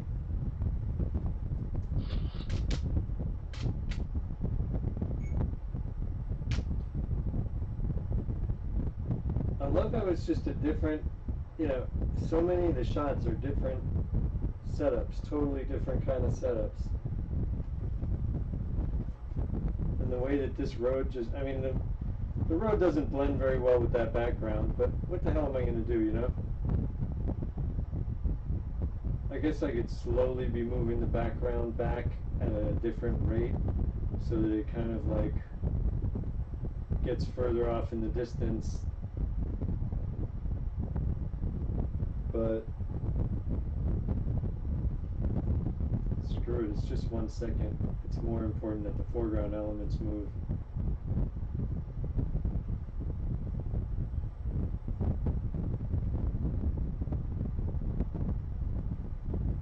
Because if I couldn't just secure it to the road and have it move everything at the same time, or it would look like the mountains were shrinking away too quickly. So the background does need to have some kind of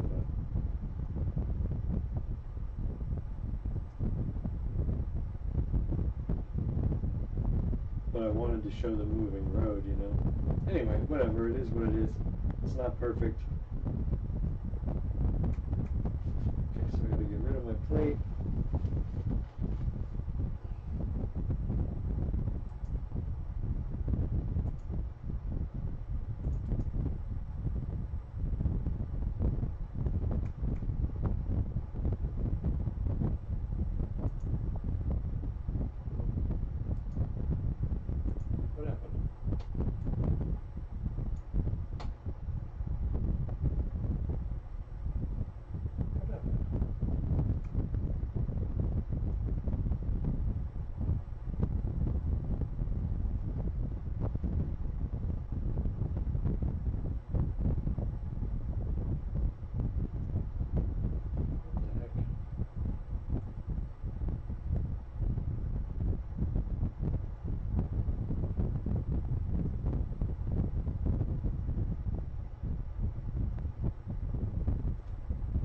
Oh, I see. I cut a frame that didn't exist.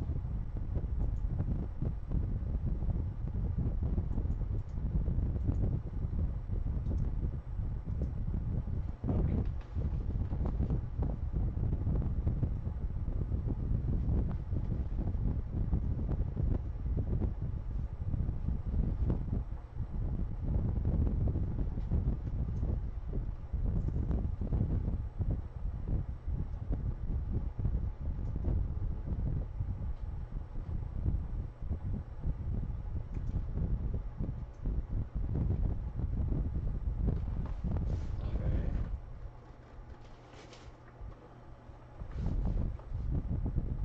Whoops.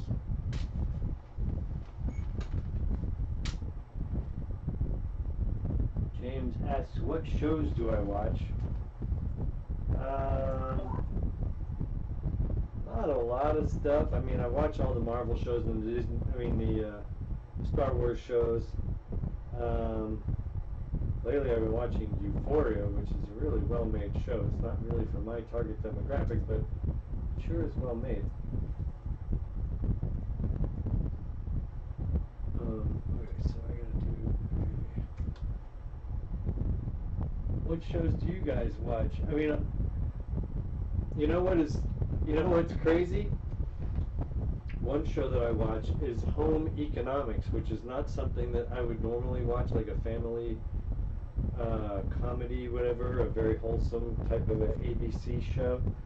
But it's actually made by a family member, not a direct. I mean, it's my brother-in-law, my sister's wife's brother, created and writes this show. Mike Colton is his name, and the show's called Home Economics. It stars Topher Grace from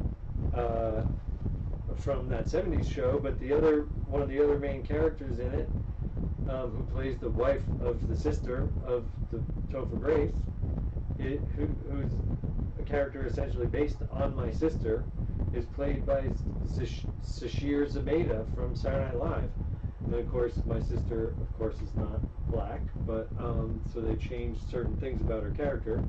But it's like, it's so essentially my sister at the core of the character that she's so like woke, to put it bluntly, I guess, and so like in tune and sensitive to everybody else's needs, and like completely like just, I mean, woke, I guess is the right word to describe it, that she basically can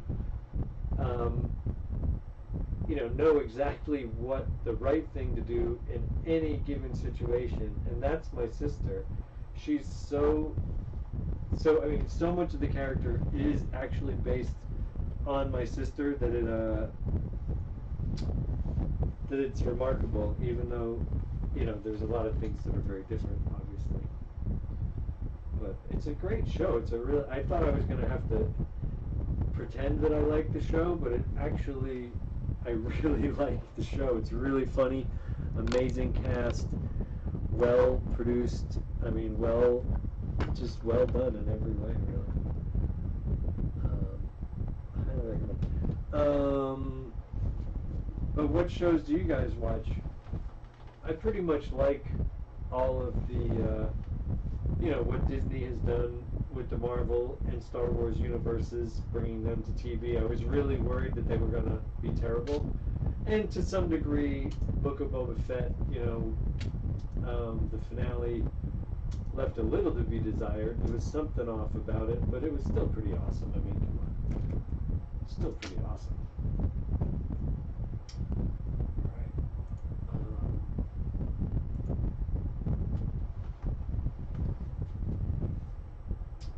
But what other shows are good? What shows should I watch? I really liked that Queen's Gambit. That was really good. I used to watch what's the Jason Bateman show? Ozark, but I haven't watched the new stuff yet. I watched Cobra Kai. That's a funny show. Do you guys watch that? Okay. Let's check.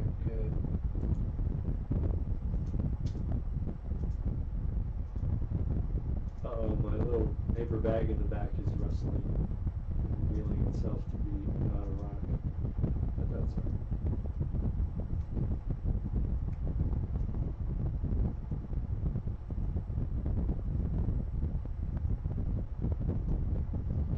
Yeah, that's okay. Great. I mean, what's your thoughts, James? Do you like Disney? Disney Plus? I mean, the thing is about it is that I'm done. I've mentioned before, I'm done wasting my time hating the things that I don't like. I just kind of, I feel like they really work hard to try to like fix when they do make a mistake. Sometimes they've made a lot of mistakes, but the more they fill in the gaps in these shows and they kind of retcon it or whatever to kind of make it here, hold on one second. I gotta do something here real quick.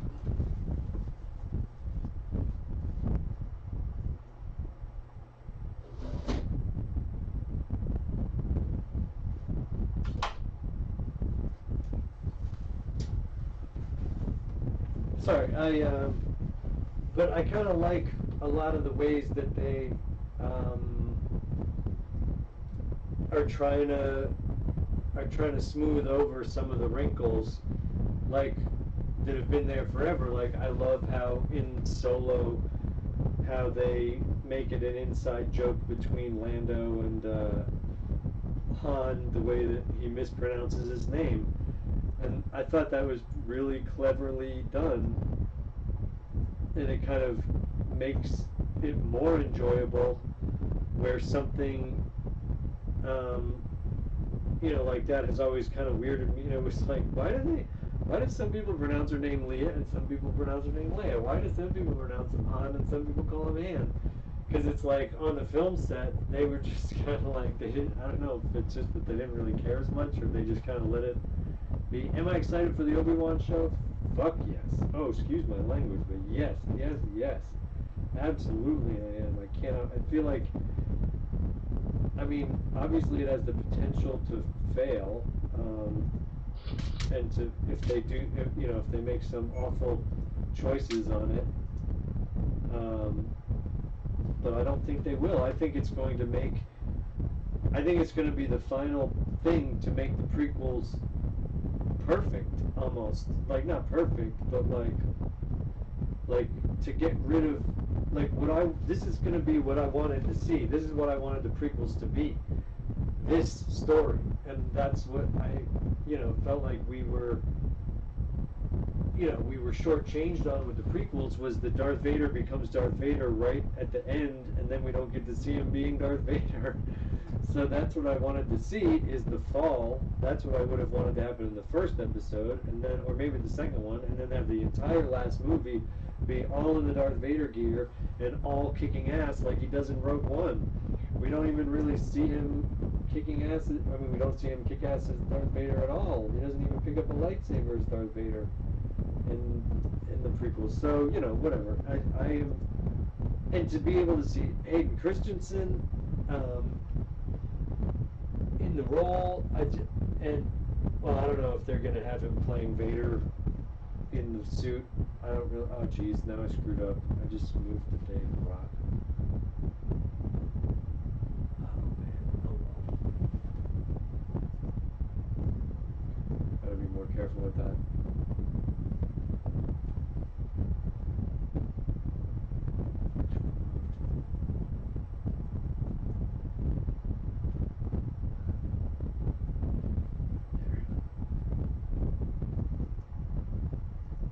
Actually moved it back to almost where it was.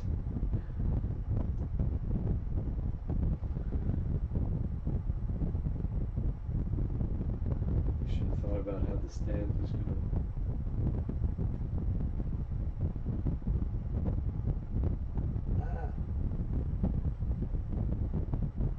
interact with these rocks. Okay. I mean, why? What do you guys think about the show? Have you heard they are... Oh, I don't know if I want to read this. Is it a spoiler? You heard they are doing Obi-Wan versus Vader lightsaber fight in the show. I saw a still. I haven't seen the trailer. I've avoided actually watching the trailer because I don't want to know. I want everything to be a surprise as much as possible. I know some things are going to get spoiled for me, but well, I'm counting on there being a fight, an Obi-Wan Vader fight in the show.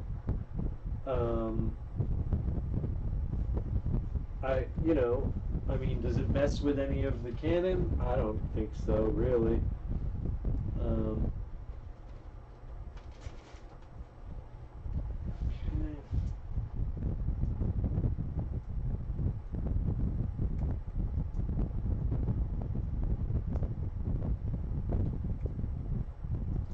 What do you think? Do you think that's a mistake to have that scene? I think it would be like, if they don't give us that.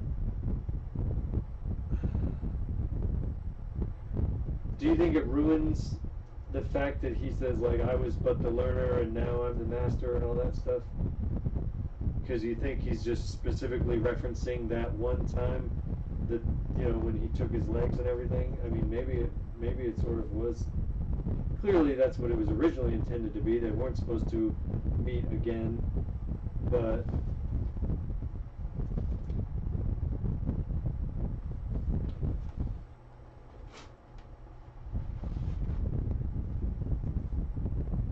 I think it's going to be good.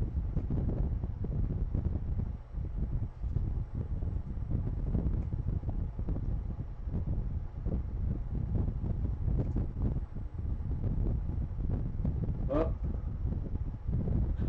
this rock on the side moved. Oh, that's fine. Who cares?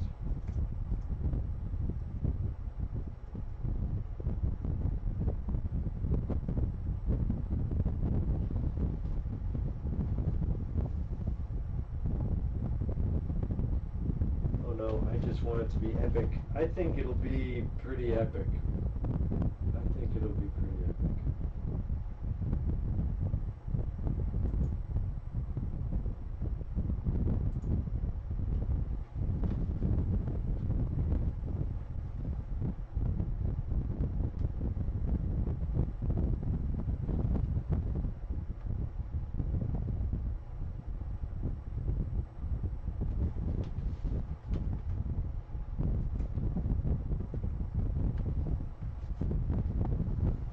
After episode 3 fight, I want a similar fight of epic proportions. Well, I don't necessarily need him to be jumping around on volcanic robot bucket droids or whatever the hell that was all. That was a little much.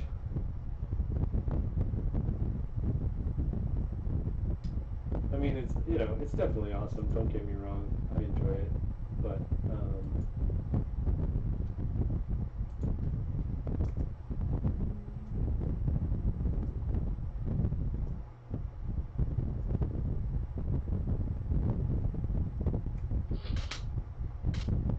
wait, have I been doing my plates?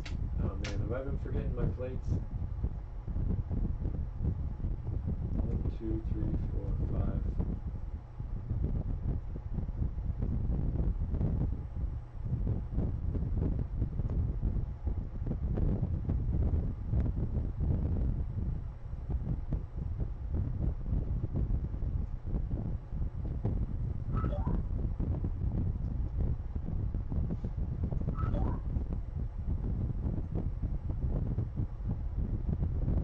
Did I forget to do a plate on that one? Or wait, 1, 2, 3, 4, 5 plates.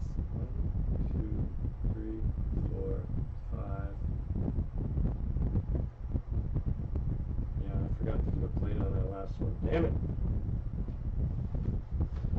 Guys. Oh, do you prefer the old Ben Vader fight? No, I don't prefer the. You mean the fight from A New Hope? Yeah, I mean that one's not that good. They were just, you know, obviously they were all just figuring it out, and Alec Guinness and all that. But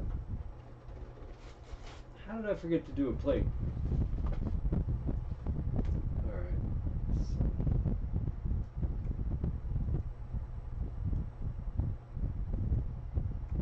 I gotta get rid of that last one.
Pulling it back, I seem to have pulled out another piece of white. There, let me see if I can fix that from here.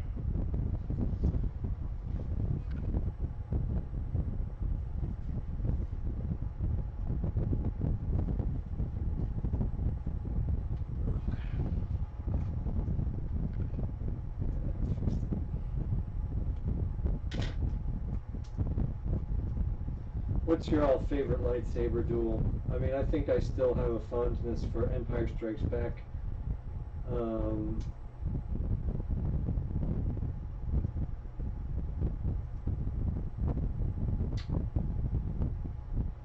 That one just really, like, you know, put a chill down my spine type of thing, you know?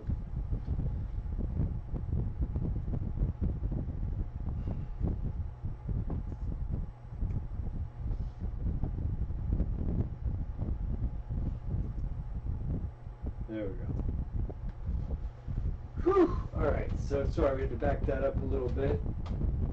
Get back to where we were before. Now I gotta focus. And not forget to do a plate this time.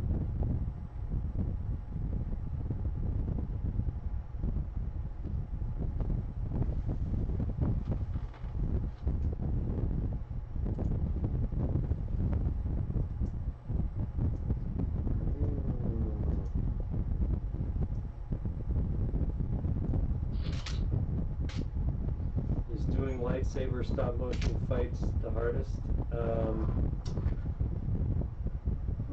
No, I mean,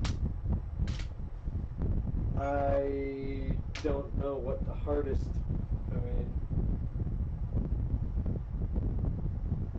I don't know what technically the hardest would be. They are challenging. The challenging thing about lightsaber duels is making it look like they clash with actual, like, weight against, like, both of the guys are putting their full, both of the fighters are putting their full weight into these clashes, and to get that to, like, to make it look like they're actually, instead of just that they're just sort of there, you know, that's the real trick, I believe.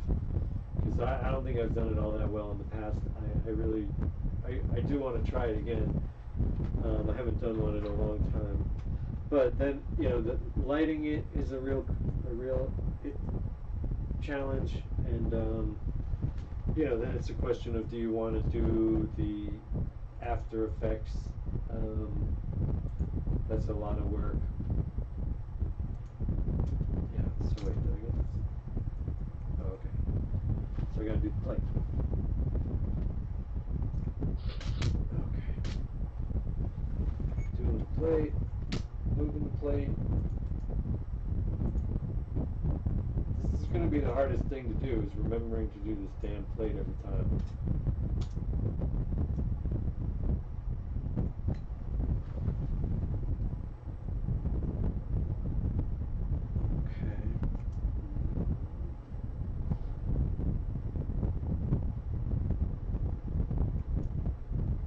Empire Strikes Back fight is my favorite, followed by Return of the Jedi, and then Phantom Menace. Oh yeah, Phantom Menace is pretty great.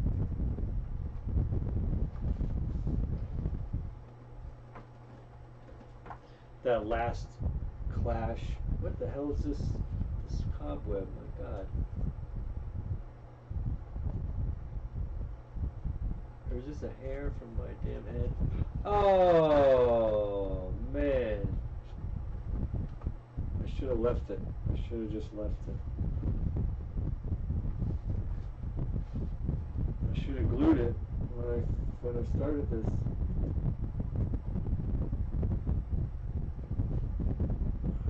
I'm gonna have to try to put this back.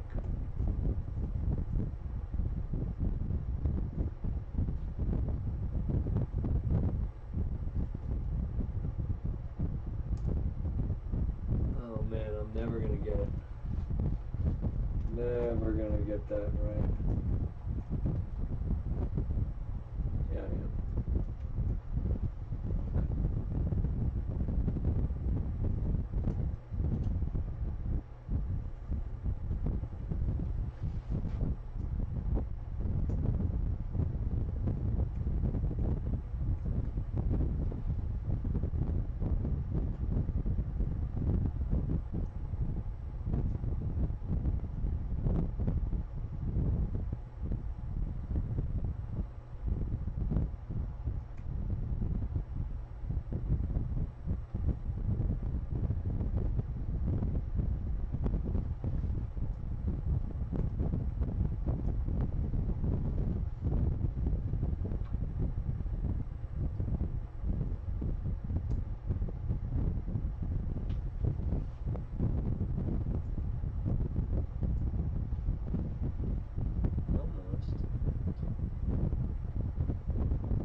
Phantom Menace fight has great music. Yeah, the music does really do a lot. You know, a way I could easily fix this is just pan up and not be...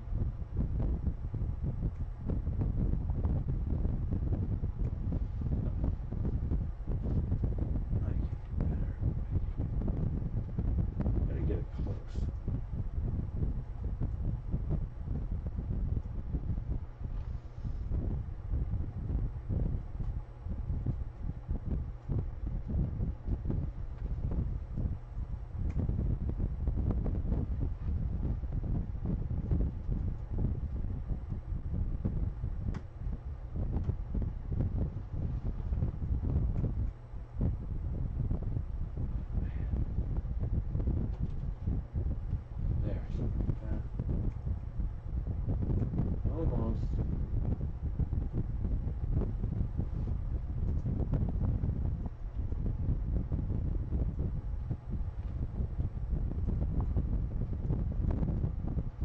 Should have been more careful.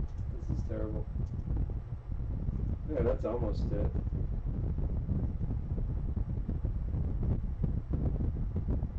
Man, that's so close.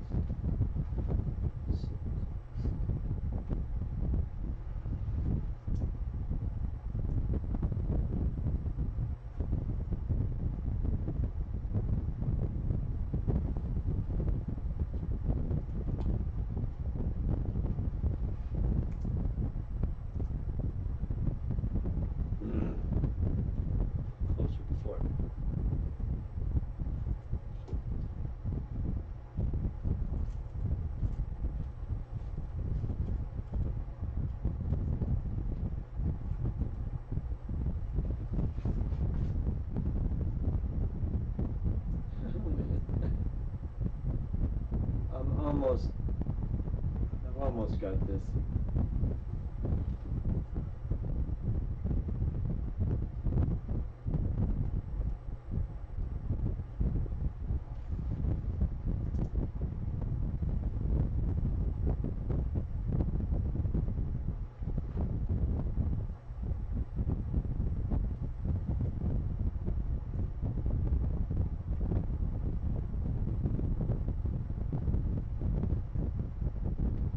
Bad for you. No, it's fine. It's gonna be fine. Nobody will ever notice, believe me. Little things like this bother me more than they do most anybody else, but I mean, you see, obviously there is a problem. It's not. But let's see how noticeable it is once I like move the road as I am supposed to do. There, see? It's like you don't even notice now that the road moves, because it just could be a perspective shift. That one rock moves a little bit, but I mean, if you really look at it, this giant boulder's moving, that thing in the back is moving. There's so many flaws in my stuff. I mean, I don't know if you noticed the last thing I did. There was a big old blue piece of tape on the SandCrawler that was very visible the whole time. I had to try to minimize it in post, but it really came out looking terrible. It looks like the blob on the top of the Emperor's head in Return of the Jedi that keeps moving around because they tried to airbrush it out, but it like really became prominent in the home video version as this sort of moving blob on his head. There must have been some kind of like big tumor thing come out of his head that they didn't like the lighting on or something. So like through that whole end sequence, the Emperor has this airbrush blob moving on his head that bothers the crap out of me. Alright, could have bought, I mean, who cares? That rock's fine, right? It's fine. Grogu moved it with the Force. I mean, I feel like one more try to move it right. And I'm going to mess it up more.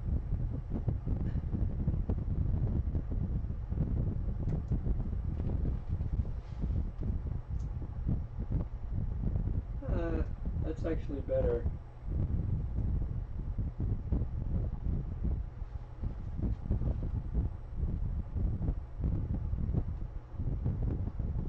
Why am I bothering with this? Stop. Okay. It's fine. It's fine. It's fine. Everybody's looking at Grogu.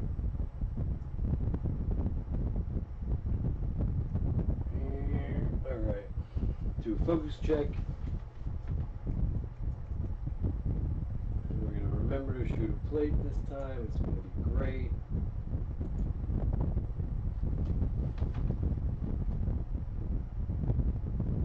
That's close enough. Jeez.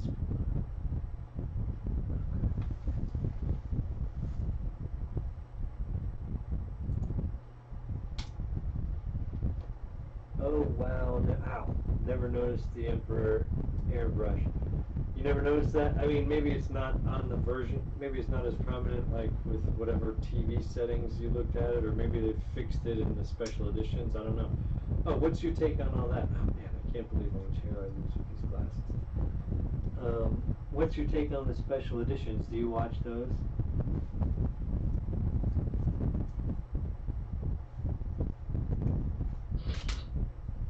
I prefer the deep specialized editions. Okay. Shooting our plate. Look at that. You barely noticed those rocks moving. Okay, getting rid of our plate.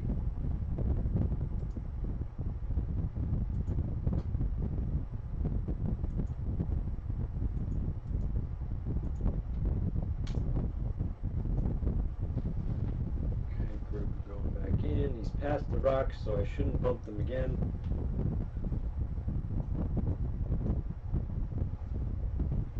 Oh.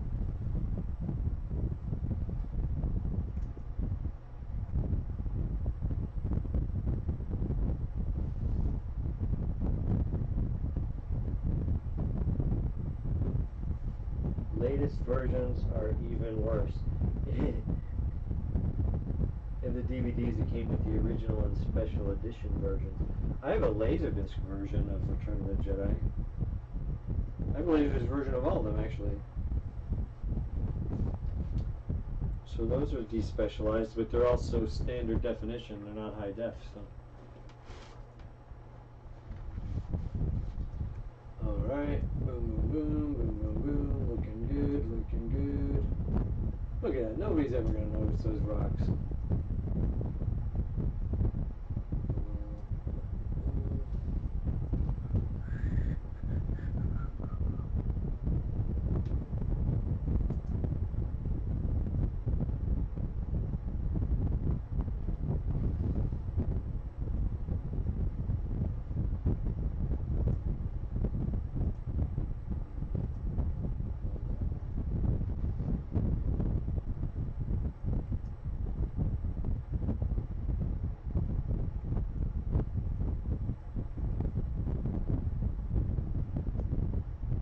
I wanted to give him a little bit of a zigzag, you know?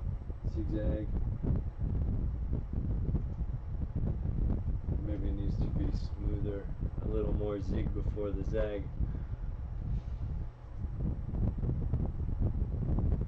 Yeah, that's better.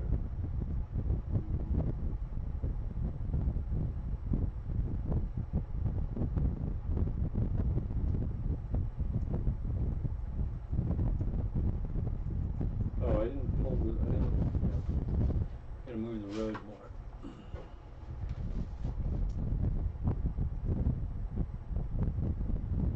Yeah, that's better. Let's see. Or R2-D2 covered by all those rocks. Oh, wait. Sorry, wait a second. The latest special editions added really annoying things to me, like Vader shouting no during the Emperor Luke scene. Yeah, that, I don't like that.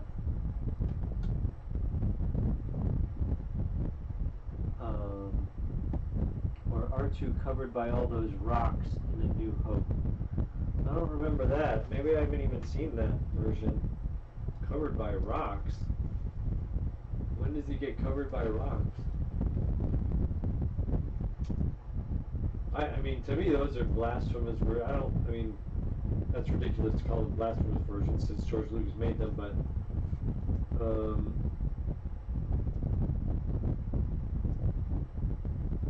to me, yeah, I don't watch those special editions. I mean, I like that they added the Han Solo scene in there with Jabba, sort of, but then there's the redundant dialogue, so it's always like give and take. There's good things and bad things about it. I mean, the stepping over the tail and shit, I mean, that's just ridiculous, but, I mean, it's kind of clever way to get around, the redesign of the character and everything. So, I mean, it's,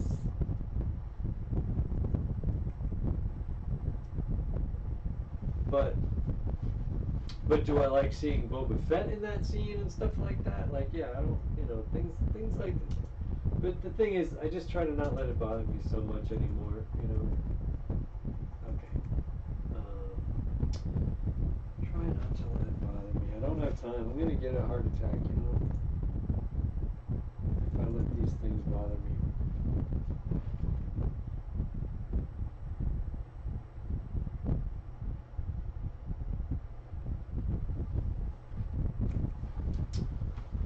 Okay. This is checked.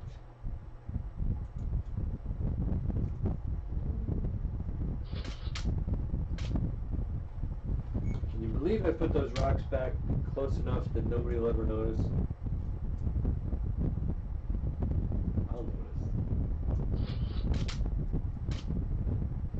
In New Hope, the scene where R2 watches the Sand People and then Obi-Wan approaches? In the latest version, they added digital rocks to hide R2. Huh.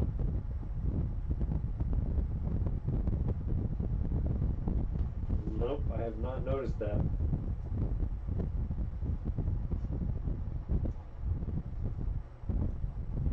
I guess I just wasn't paying attention that one time that I watched that. What's Greedo say in that version?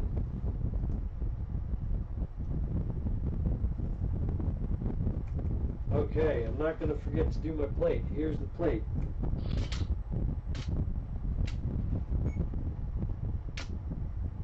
Okay, put it back.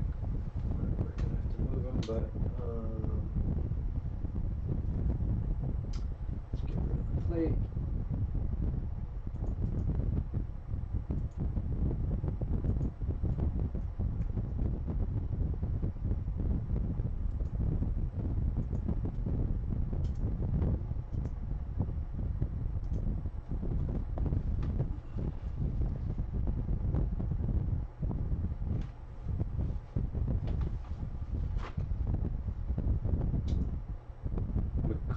McCluskey, McCracken.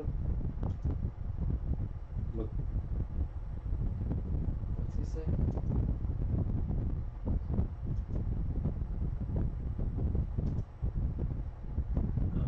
Alright, that's looking pretty good.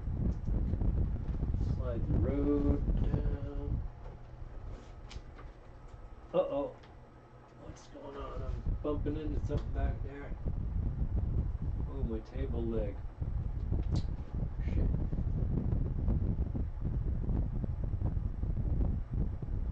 I'm gonna have to figure out something for that. Or we're 1 second in. We're actually almost done with this shot.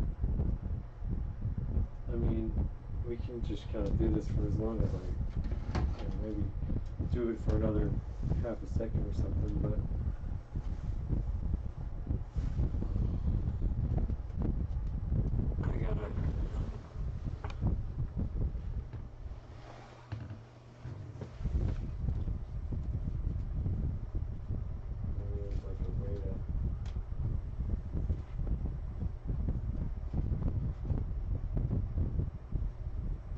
I can just cut the, yeah, I can just cut that off. Hold on. Gotta go get my razor blade. I can't believe this death trap of wires I always set up for myself.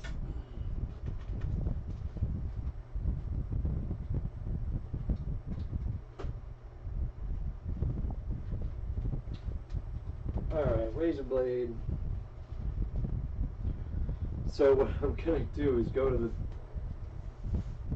area behind that has already gone underneath the backdrop, and I'm going to have to slice off part of my ground here because it's bumping into my other table leg back there.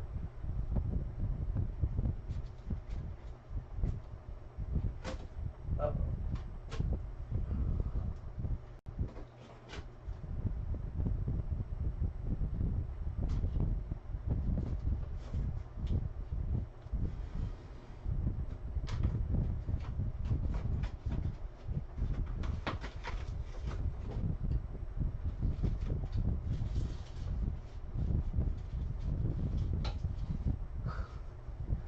Alright, that ought to give me a little room to work with. Hopefully I didn't shift the earth too much and I can't shift it back.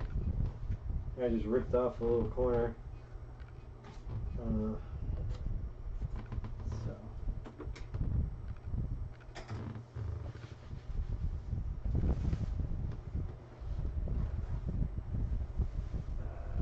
Okay, now what are we looking like? Did I shift the background too much? Look at the way that paper bag rustles in the background. Man, that sucks. Really should have done a better job at securing that thing. Because it's really rustling. Oh well, who cares?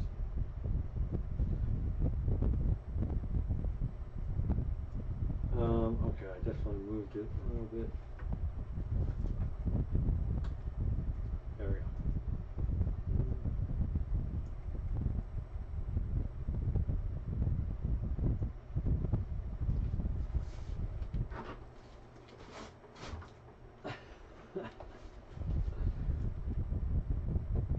Yeah! And now it's covering up the paper bag so it can move more. I don't even care.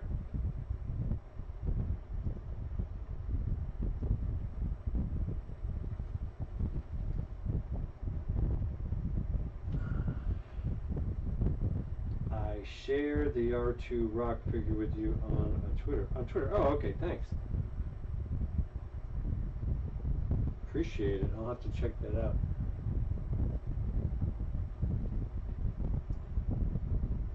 Whoa, whoa, whoa, whoa. Zigging and zagging a little too much here.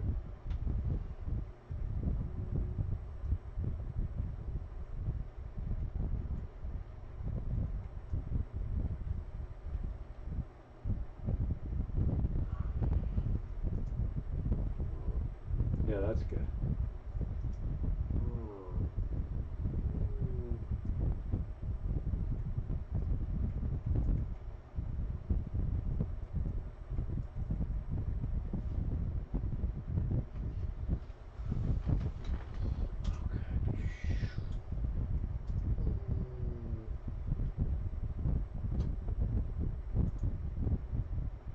Oh, no, wait a minute. I'm not a second into this. Because that's all my plates, too. No, yeah, I'm only 2/3 of a second into this.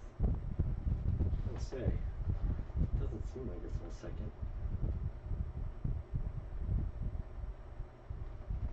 Okay. But that's fine. We got plenty of room to go. I might just have to cut off more bits from the back as I go.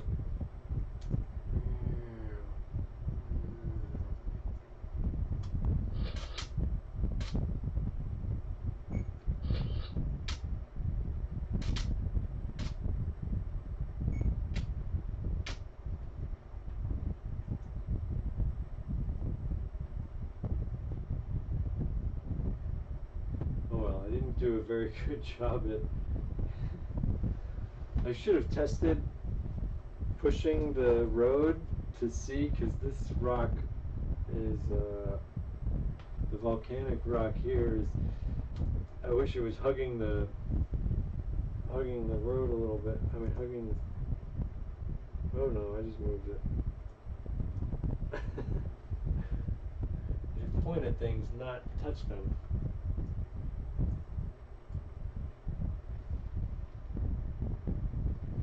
Oh well.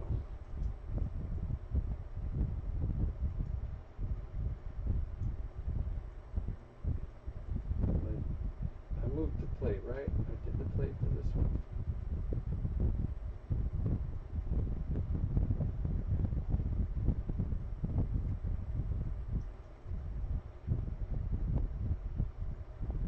No, I did not shoot a plate for this one.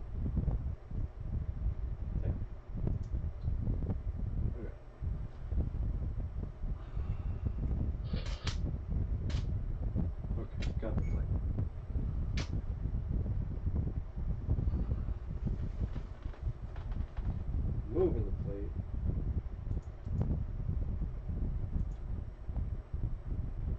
Cutting the plate, pasting the plate.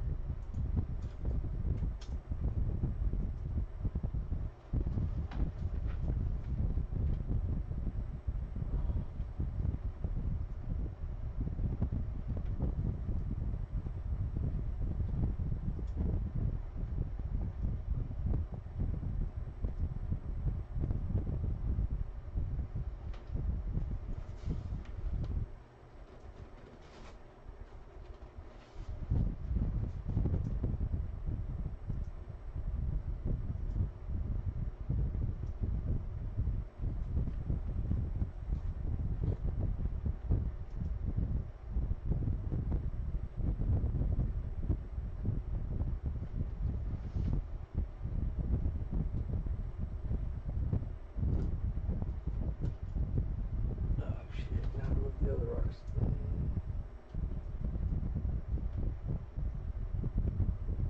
I gotta stop moving these damn rocks.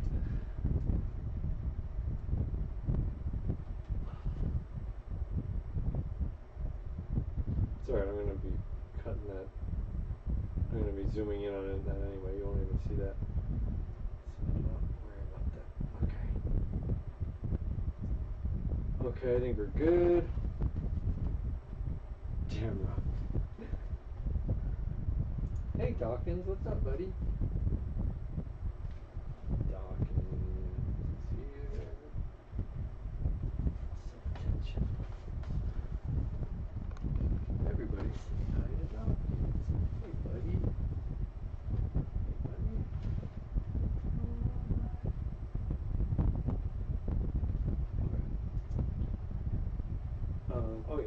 check.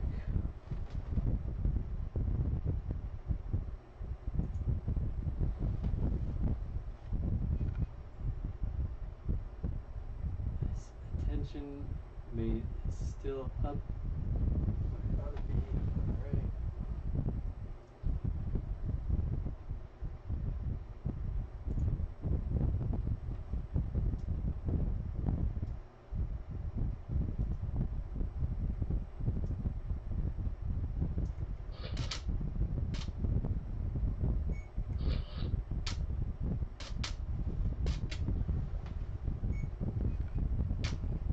Plate.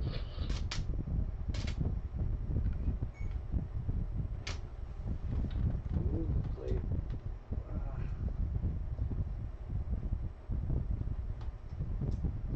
Man, these glasses. How do people fucking wear glasses, man? I am not used to it.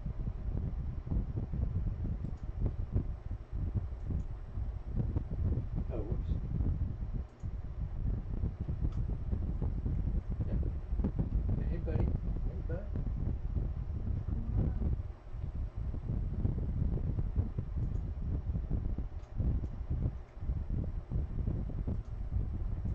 Hey, bud.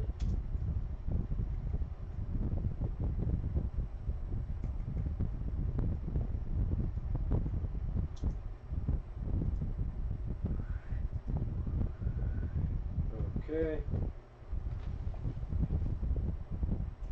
I don't know where he was.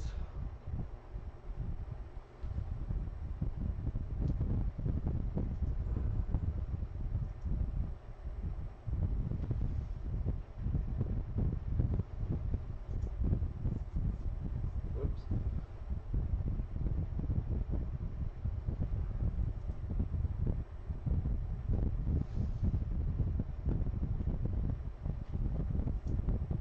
Just juice the dang. Oh, there we go. Ooh, I like that.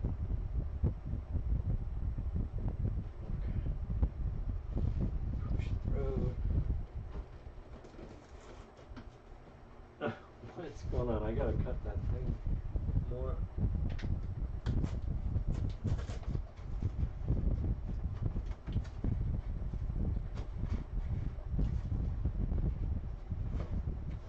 Who cares? It's fine.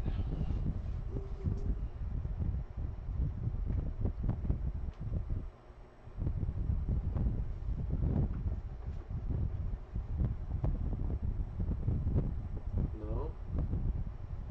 See it rotate there? There.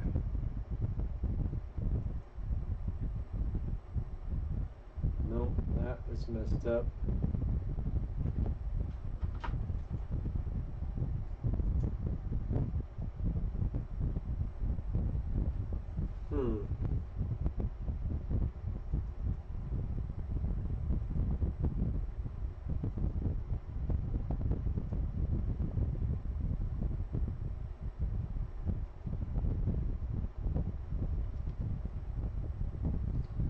It's pretty good. I want it to move more. I gotta cut another piece out of that. This is ridiculous.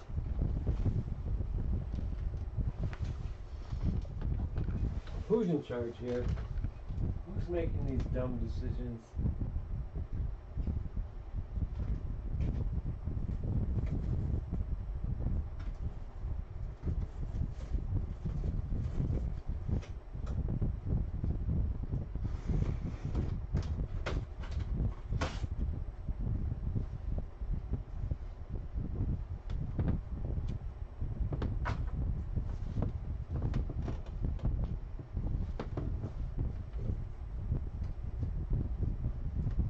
Okay. Now we got some space to work with, I think. Couple more shots anyway. We only need.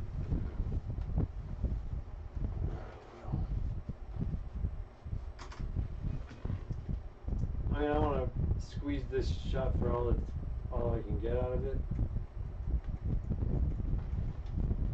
Or squeeze all I can get out of this shot. I don't know if I'm making sense here.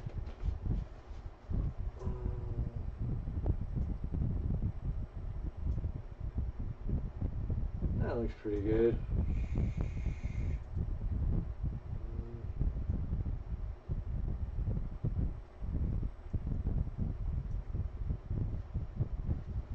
I wanted to hug the road over here a little more. I mean, hug the curb a little more.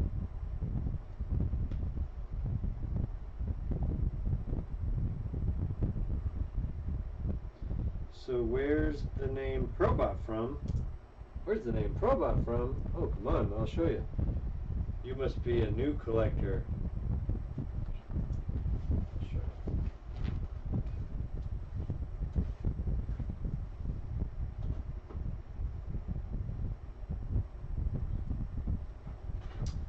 It's from one of my absolute favorite toys when I was a kid, which was the Kenner Turret Probot playset, right? So the probe droid from Empire Strikes Back, the Kenner version of him was called the Probot, even though they called him a probe droid in the movie. I think the people at Kenner thought Probot was a cooler word, and I happen to agree. And the reason that I chose this is because that word to me perfectly encapsulates the gap between the film version of the characters in the Star Wars world and the toy version of the characters in the Star Wars world, which, you know, the toy universe has then now influenced the canon. So now we see, you know, the toys like the Imperial Troop Transport being added to the live action. So we're actually seeing the, you know, the toy universe having an effect on the live action universe. So that's, I mean, to me, I always loved how, you know, the toys weren't quite the same, like the things that you like this X-Wing has a gun. See, it lights up on the nose there, but that's not where the guns are. Of course, the guns are on the wings, but, you know, it's stuff like that that when you're a kid, you're imagining a laser shooting out of the front of the nose on the X-Wing, because that's where they could fit, you know, an LED.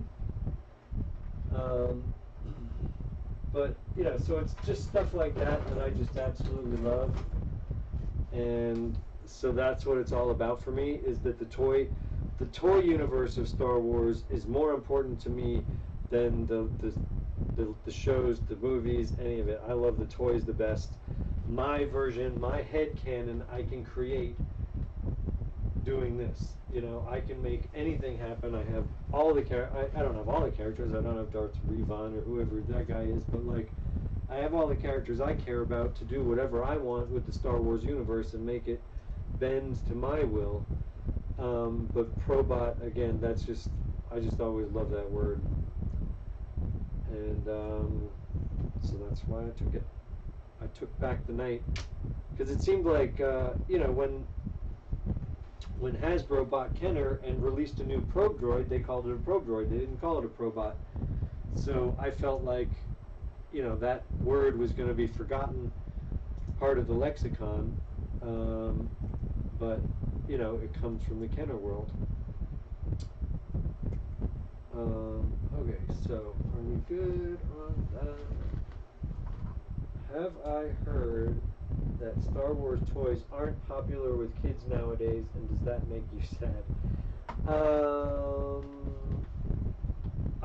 I know that from personal experience. I gave both of my nephews, I gave them huge, I mean, yeah, there were a couple of new toys in the mix, but there was mostly leftover hand-me-down toys, and they liked them on the day that I gave them to them, but I don't think that they particularly cared to play with them. You know, it certainly didn't affect them the way that they affected me, and you know, they don't love them the way that I do. So, and I don't think that either one of them has pretty much any love for Star Wars now. I don't really think it. Darth Revan. Darth Revan. So what is he from? Is he from a comic or from the, is he from a video game?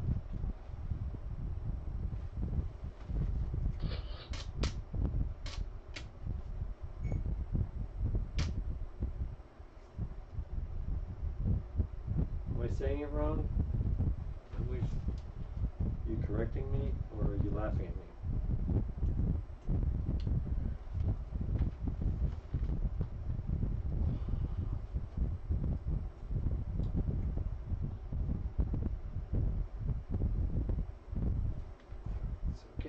This plate.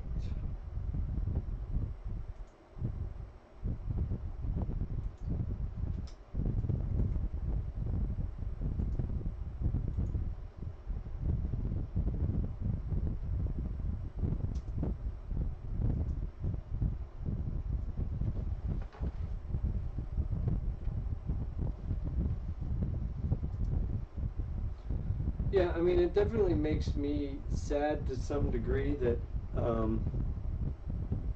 I mean, just that they're struggling so hard to get to make the right amount of toys.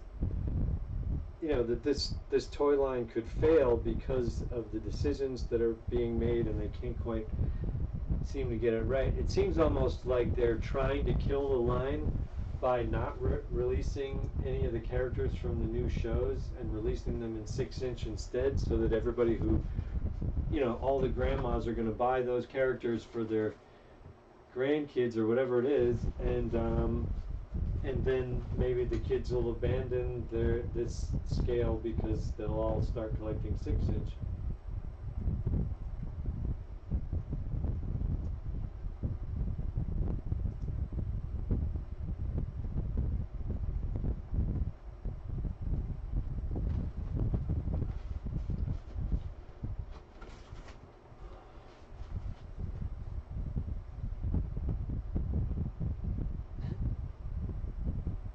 He's from the video games. So what is it? Ravon? What is it? I don't play video games. I know that makes me weird.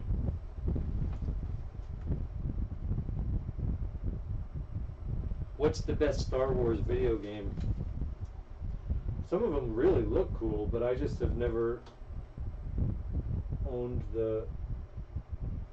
any of the platforms forever. I mean, I haven't owned them since I was a kid. I never really bought them as an adult. I never kept up with that. I had roommates who had like a Nintendo and a roommate that had a Sega system, but after that, I never advanced past Sega because I could never even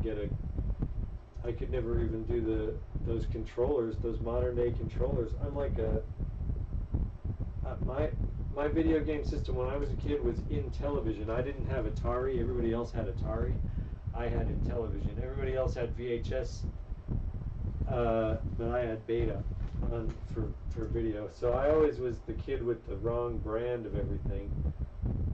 But so I was never really in the loop on video games because I was always just.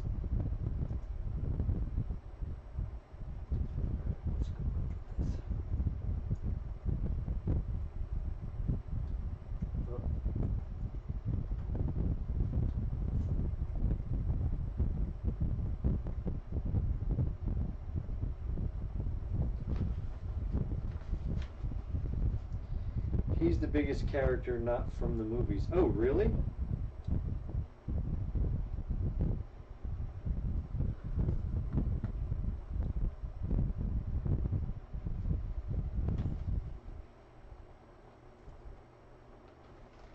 Can't quite get this. Yeah, that's it.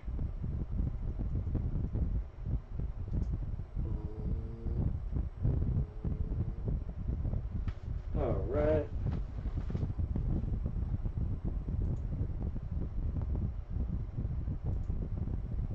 Did he fight against Dash Rendar, or is that a different video game?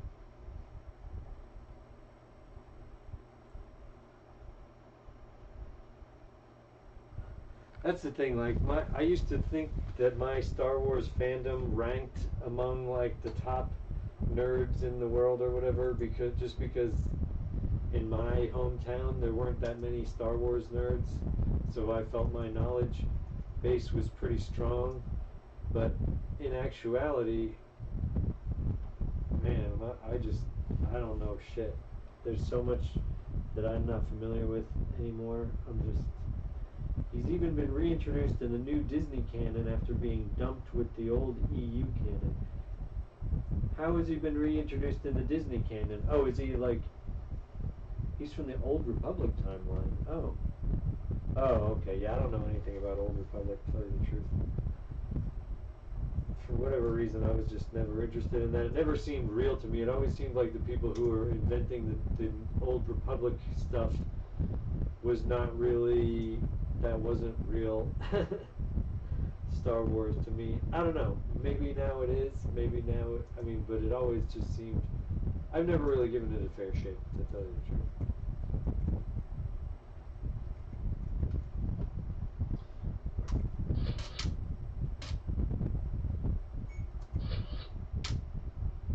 Yeah, I don't know anything about the Old Republic. I'm a shameful Star Wars fan when it comes to that kind of the old stuff. I mean, not that it's old.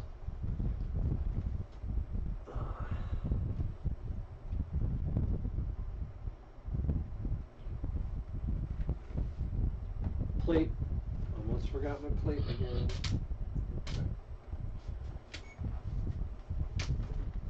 Okay.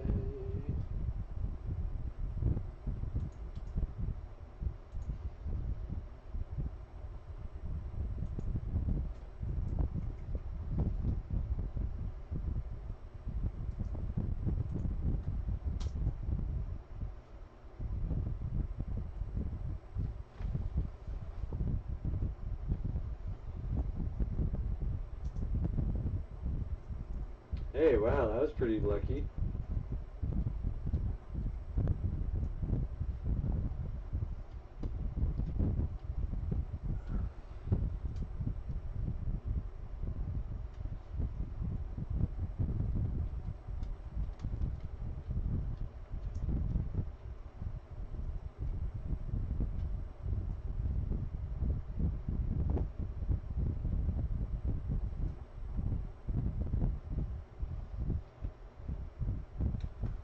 Okay, looking pretty good.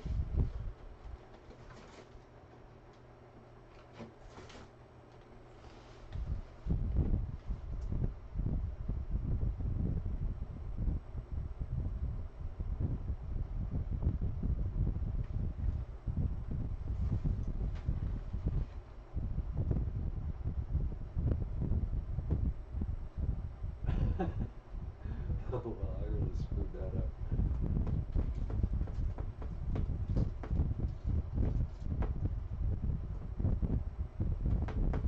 Oh, well.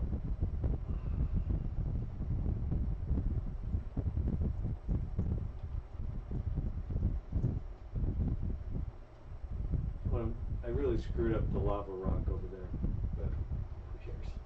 It's fine.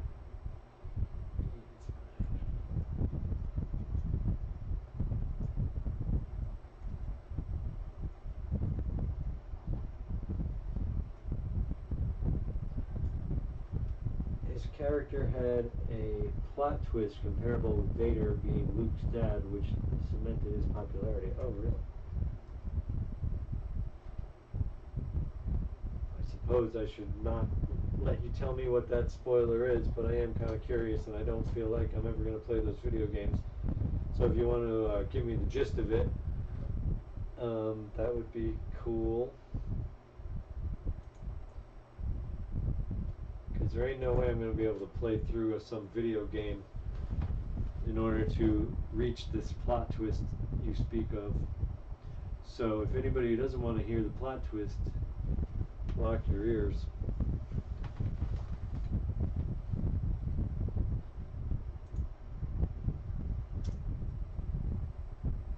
What's going on with that?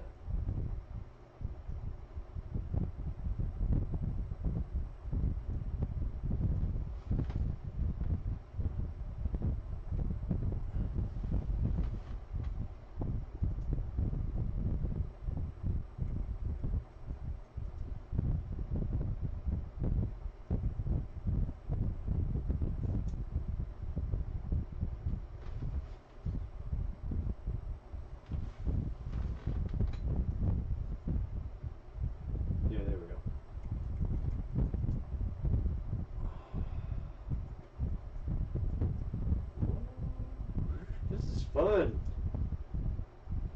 Ah. All right.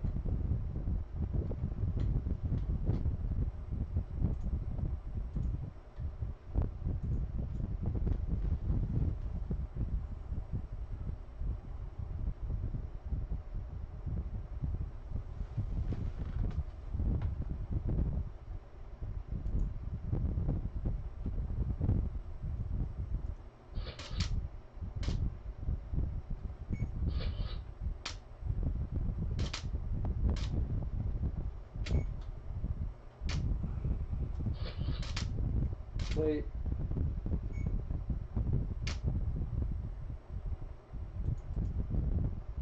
Cut the plate. Paste the plate. Where did it go? Where does it go?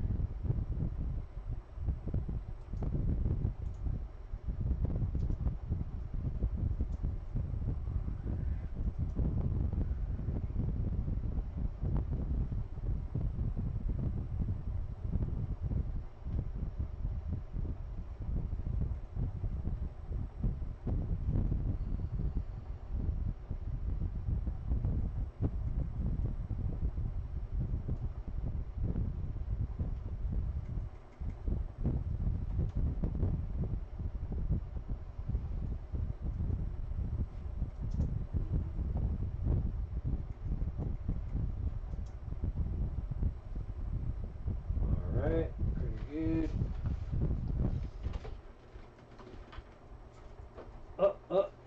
What do I gotta cut that again? Jeez. I gotta cut it again. I mean, we're almost done with this shot, really. Basically, could cut it at any point. I think it came out pretty good. Yeah.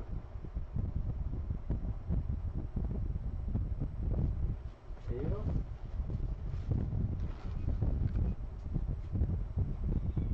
What's going on, Ava? Okay, hold on.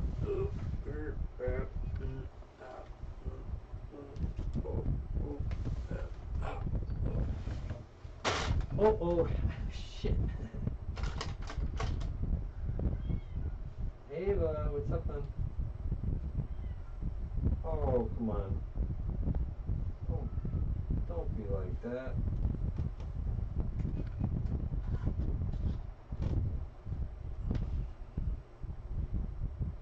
Alright.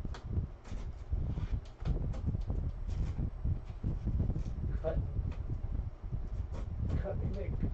Cut me, Nick.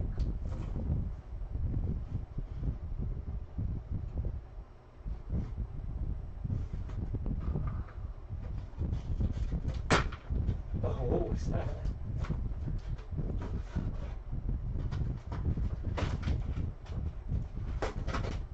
Alright. I just keep ripping sections off the back. Good enough.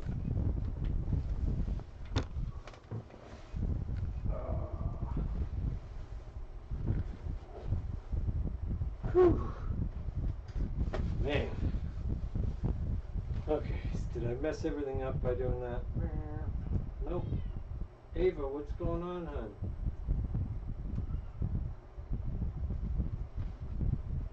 You want some treats or something? Want some attention or something? Uh-oh.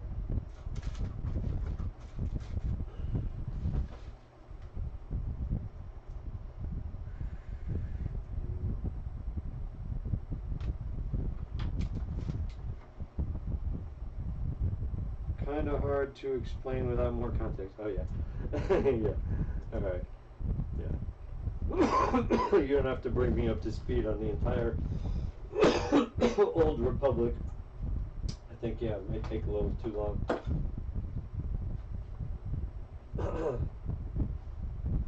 But is the writing and all that stuff as good? Do you like it? Is the writing on the Star Wars video games as good as it is in the other mediums? Because, you know, I think sometimes it's good and sometimes isn't.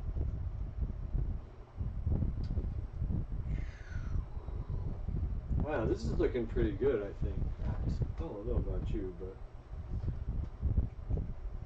I'm happy with this.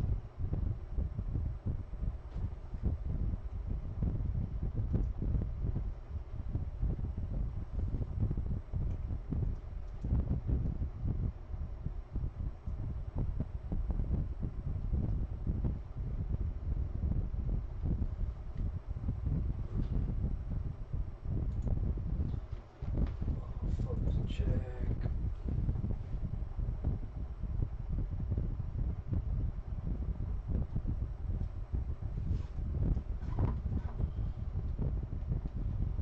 But a soldier awakes and discovers he has force powers.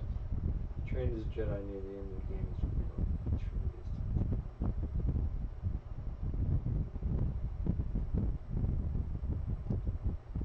Oh. Oh, so he starts out as a good guy and then goes bad? Oh, that's terrible. That's tragic.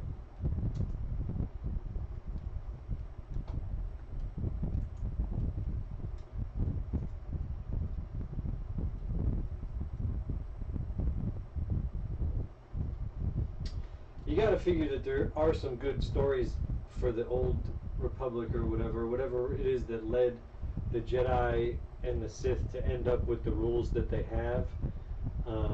Where the Jedi don't allow you to have, girlfriends or wives or children or whatever.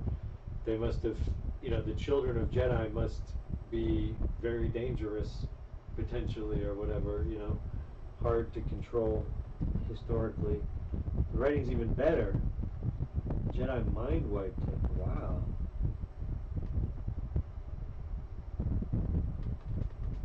Oh, so he went bad, and then they mind wiped him, and then he finds out, and then goes bad again? Wow. Is that what you're saying?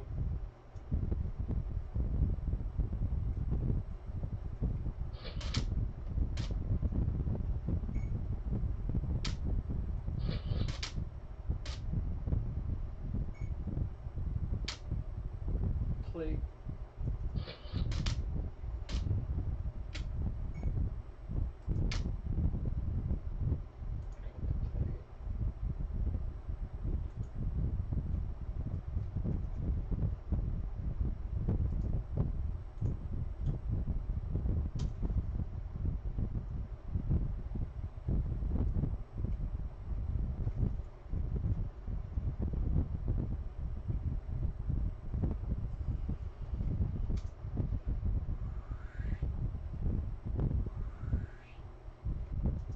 This shot is tons of fun. Are you kidding me?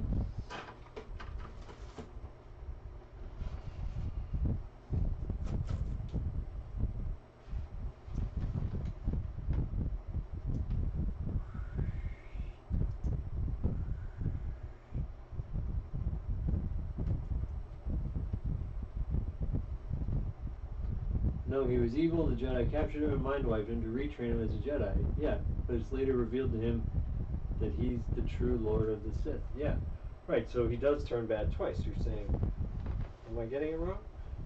He is bad. Then they mind wipe him. How do you?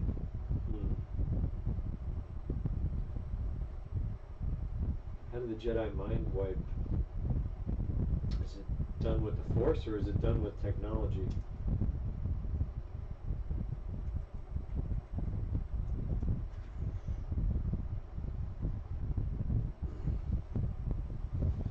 I gotta move his head a little bit here.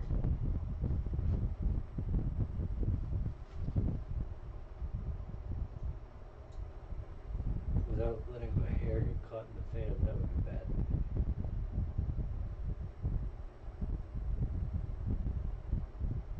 Oh, hey Dawkins, what's up, buddy?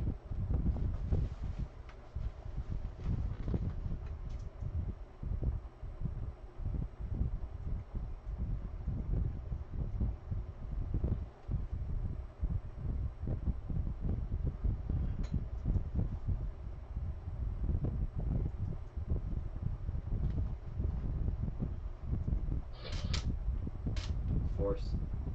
Interesting.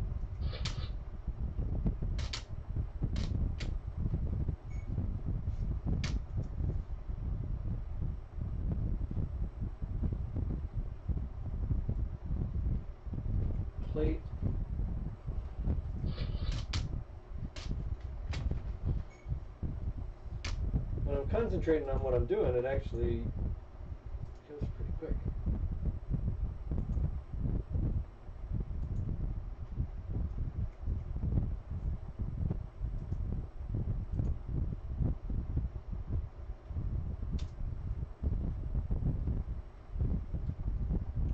I'm running out of road here.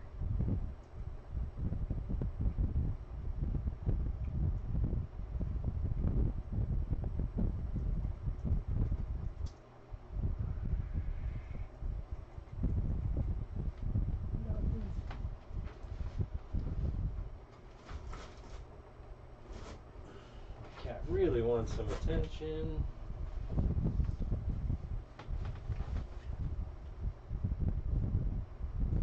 Because he was mind wiped, he has become a good person and decides to deny the Sith power and remains a Jedi. Wow, he's strong enough to do that? That's good. Wow. That sounds cool, man.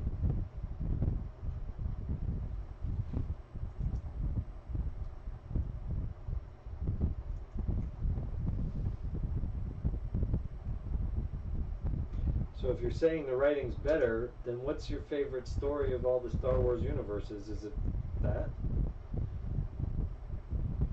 Who's your favorite character?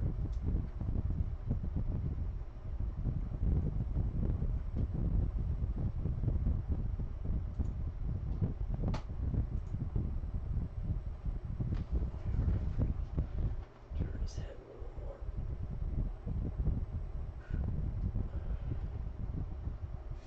Focus check.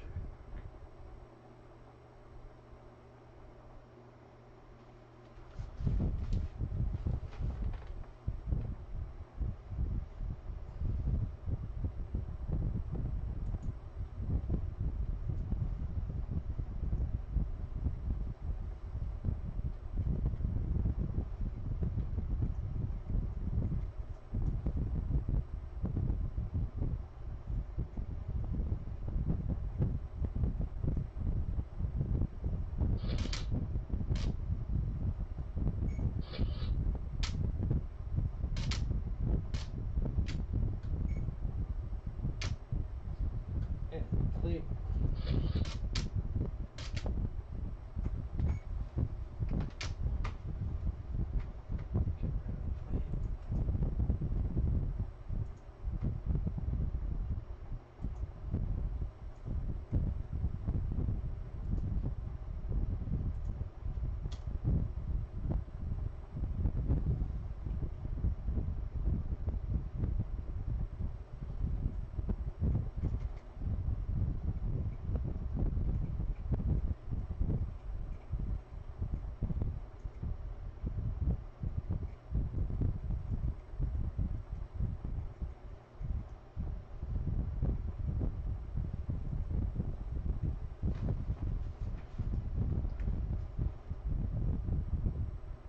Obi-Wan's your favorite character? Oh, wow.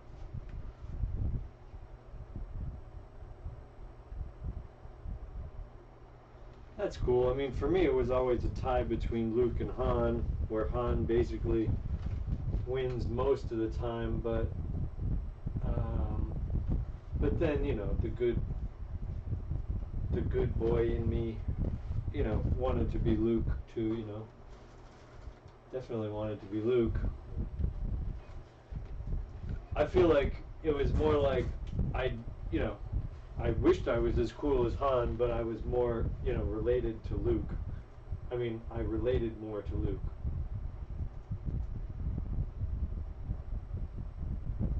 Because I was a goody two-shoes kid, you know. I would never be able to pretend I was, I mean, I like to pretend that I was a badass, like, but I was nowhere near a badass. Or a tough guy, or a strong person. I was just a nerdy boy. So, you know, I related to Luke more than anything. This is looking pretty good, guys, I think. I don't know about you, but I'm happy with this.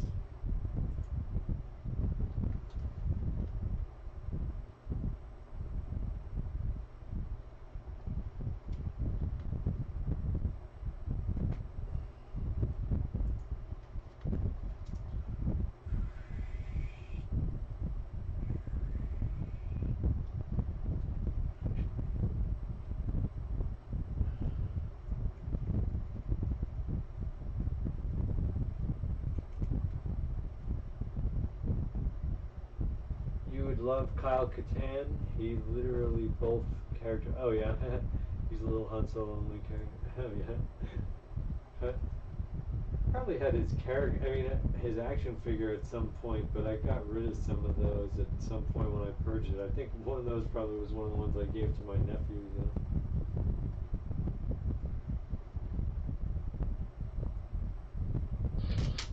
Oh shit! Focus check.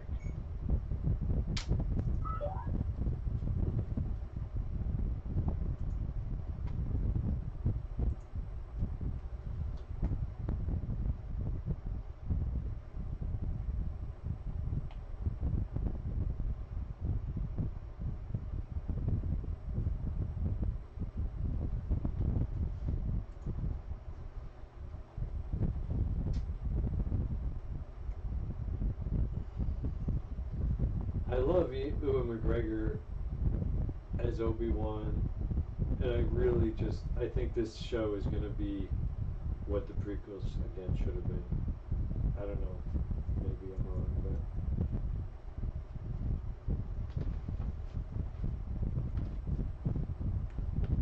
I feel like they've learned from their mistakes.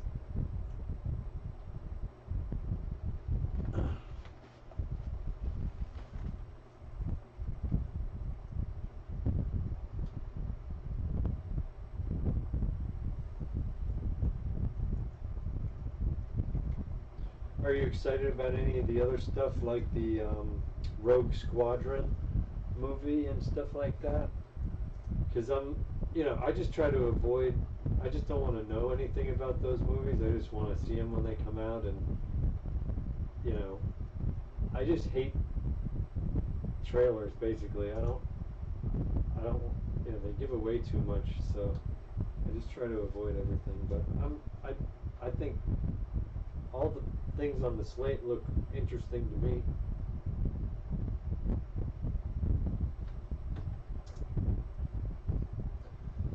It's just amazing to me to know that I'm not going to, Star Wars is going to,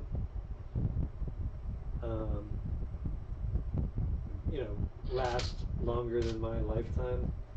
Because there was a time, like, me being from the original fan set from the, I was 5 when the first one came out, so it affected my life more than most people. But then after Return of the Jedi came out, it kind of died down. There was this weird period between that and the revival when it seemed like, it was no longer cool. Star Wars was just, everybody kind of hated it after a while, and then it was like the only people who were brave enough to like have your Star Wars collection still out or whatever, I had my Star Wars toys out and displayed during a time period when it was not particularly cool in the early 90s.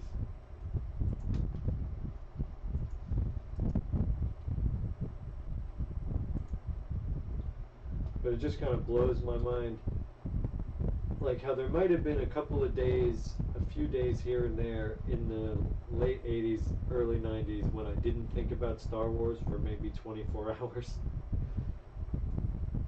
But then now it's been like, I can't think of, there hasn't been a day that I haven't thought about Star Wars a lot for like years and years and years and years. I think that's kind of strange.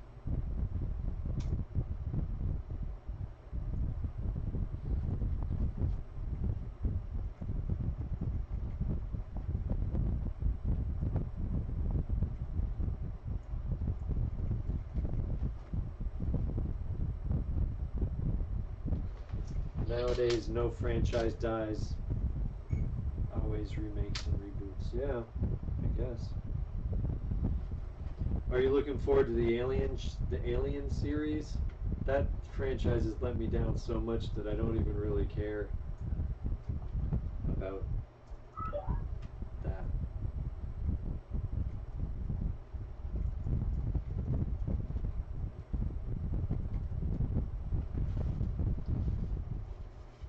where I used to love it. I used to think that the Alien franchise was, you know, in some ways, the first two Alien movies are more perfect and less flawed than any of the Star Wars movies. Only Empire Strikes Back is pretty much the least flawed Star Wars movie, in my opinion. But even that has the cringy incest moments now, because like it was perfect when they made it, but then Return of the Jedi turns all that stuff into weird incest stuff. You know, so it's like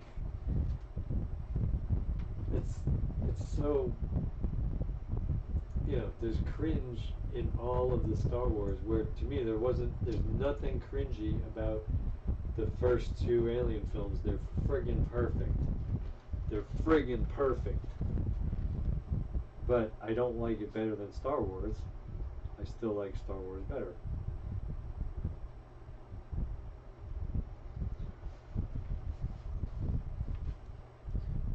Was I disappointed with the Phantom Menace when it first came out? Well, yeah, I mean, the thing, when Phantom Menace first came out, it was like, the build-up for it was so insane that I knew that it was gonna, like, not live up to what everybody was expecting, and I just wished that it was treated more like the seventh installment, or the fourth installment of any franchise, which everybody basically doesn't care about, and whatever, it's for fans only. But the fact that it was on every soda can and every whatever, you couldn't escape it, it drove everybody nuts to the point that it wasn't, you know, it didn't live up to all that hype. Where if they'd just done it a little differently, it all could have played out a little differently, you know. So, you know, but again, I just kind of tried to like what I liked a lot of things about it. I liked Darth Maul. I liked a lot of the things, but then there were things I definitely didn't like, but I didn't want to focus on the things that I didn't like Jar Jar, obviously. I didn't like it first, and I mean, I still don't, but I've gotten over it. I can deal with it, and I don't want to participate in Jar Jar hate the way I kind of used to, and you know,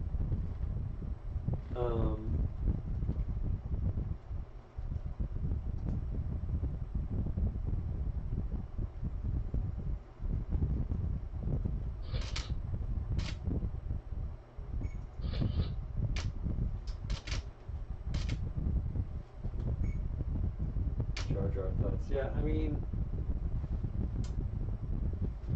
I think that I like what they did with Jar Jar in that, yeah, he's annoying in that first movie, so you kind of are annoyed by him. But he does what he's supposed to do for the kids, bringing in the younger generation, because they really do love him. So I can't tell anybody to not like something that they like. That's crazy. So let people enjoy silly Jar Jar. He's fine. But then what they did with him, having him basically be the fall guy and be the person who basically sets up the Palpatine to have the emergency powers that he needs to do the evil that he wants to do, that's actually quite clever to make Jar Jar it's all fucking Jar Jar's fault. That is actually kind of brilliant. So I don't think that was what they planned on doing, but then they were like, oh gee, everybody hates Jar Jar, let's make it all be his fault, and that to me is kind of brilliant. I don't know. I gotta hand it to him.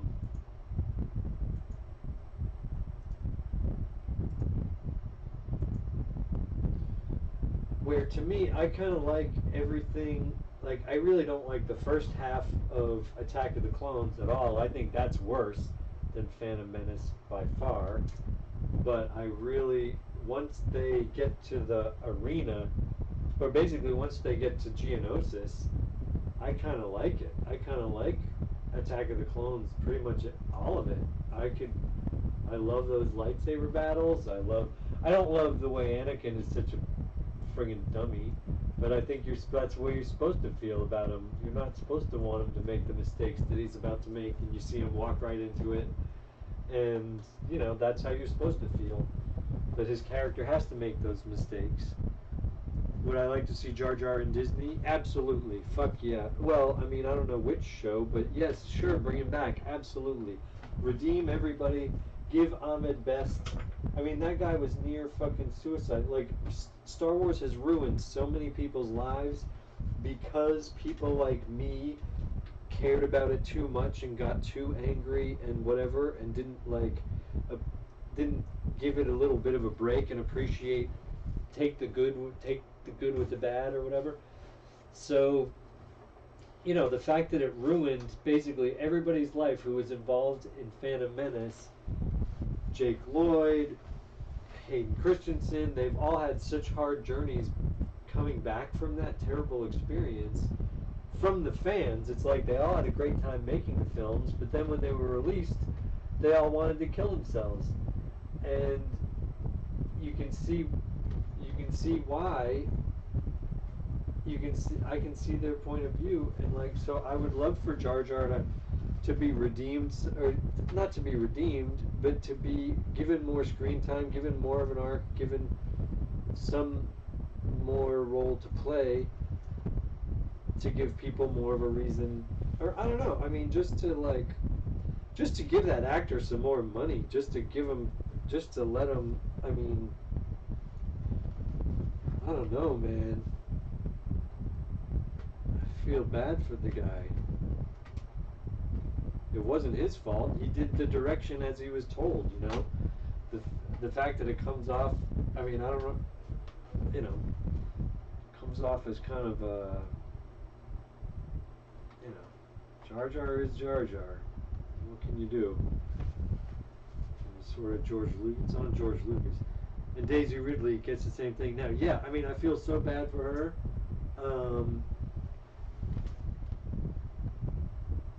And again, you know, it's like, again, I thought that Force Awakens was great, pretty great, and Last Jedi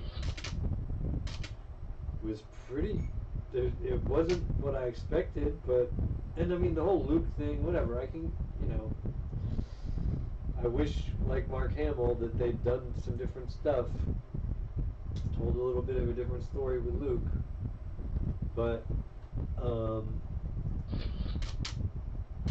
Daisy Ridley was great. She was great in the first two movies. I mean, she's great in the third movie too. It's all fun, but like, it's just the story of the third movie that's just like, what the fuck? What the fuck were they thinking? All right, I think this shot is done. I think we got it. We fucking nailed it.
Frame here and be done with this shot.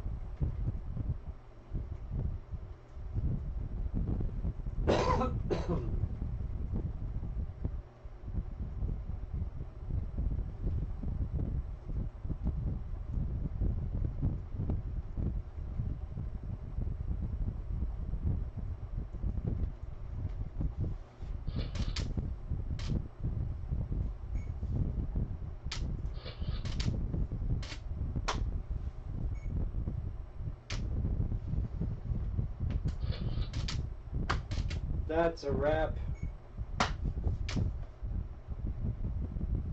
That's a wrap.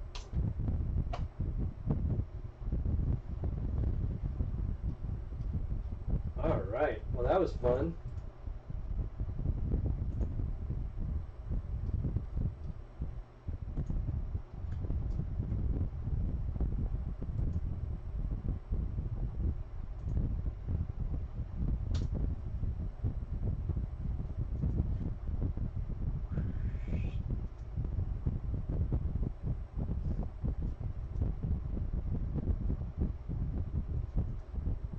So I'm going to have some Photoshop work ahead of me to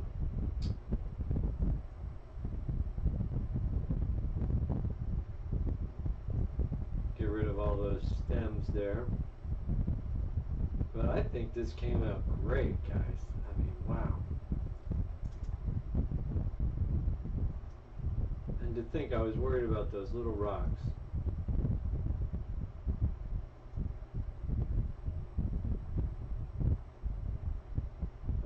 I think it could be argued that the SandCrawler could not get through right there, but I don't care.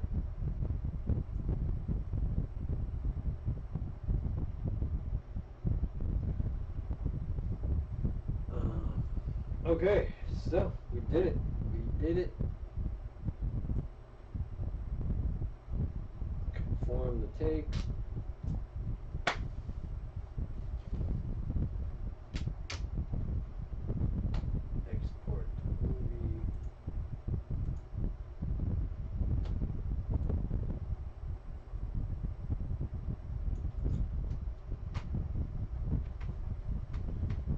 Have a look see before I quit the stream here.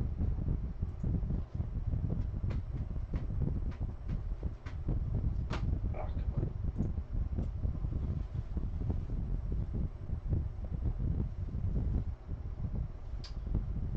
Well, wait, okay, so next force field.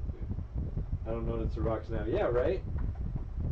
But I mean, if I hadn't got them back to close, then they would have been noticeable, but I got it close enough, which is pretty lucky. Okay, let's shut off the camera here.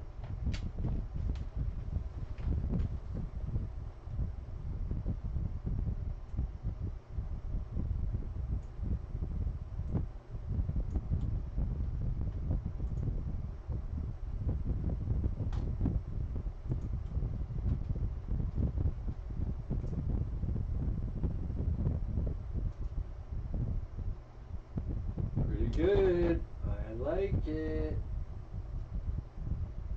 It does the job. You don't have time to think about it. And it just answers the question, like it drove me nuts. I remember watching that scene the first time and you're like, oh my god, he left the baby. Because we didn't even know anything about the child at this point, you know? And I'm like, I can't believe he just... It's like, oh, okay, so it's programmed to follow. You don't even realize that until this shot. Sort of. I guess it's following him the whole time, but anyway, it's nice because the scene kind of leaves him alone, and this is the last anybody sees of Grogu in my version. So that's it. Okay. Well, this was super fun. Thank you for the people who were here with me. I'm going to be doing another one on Wednesday, so hopefully I'll see you guys for that one.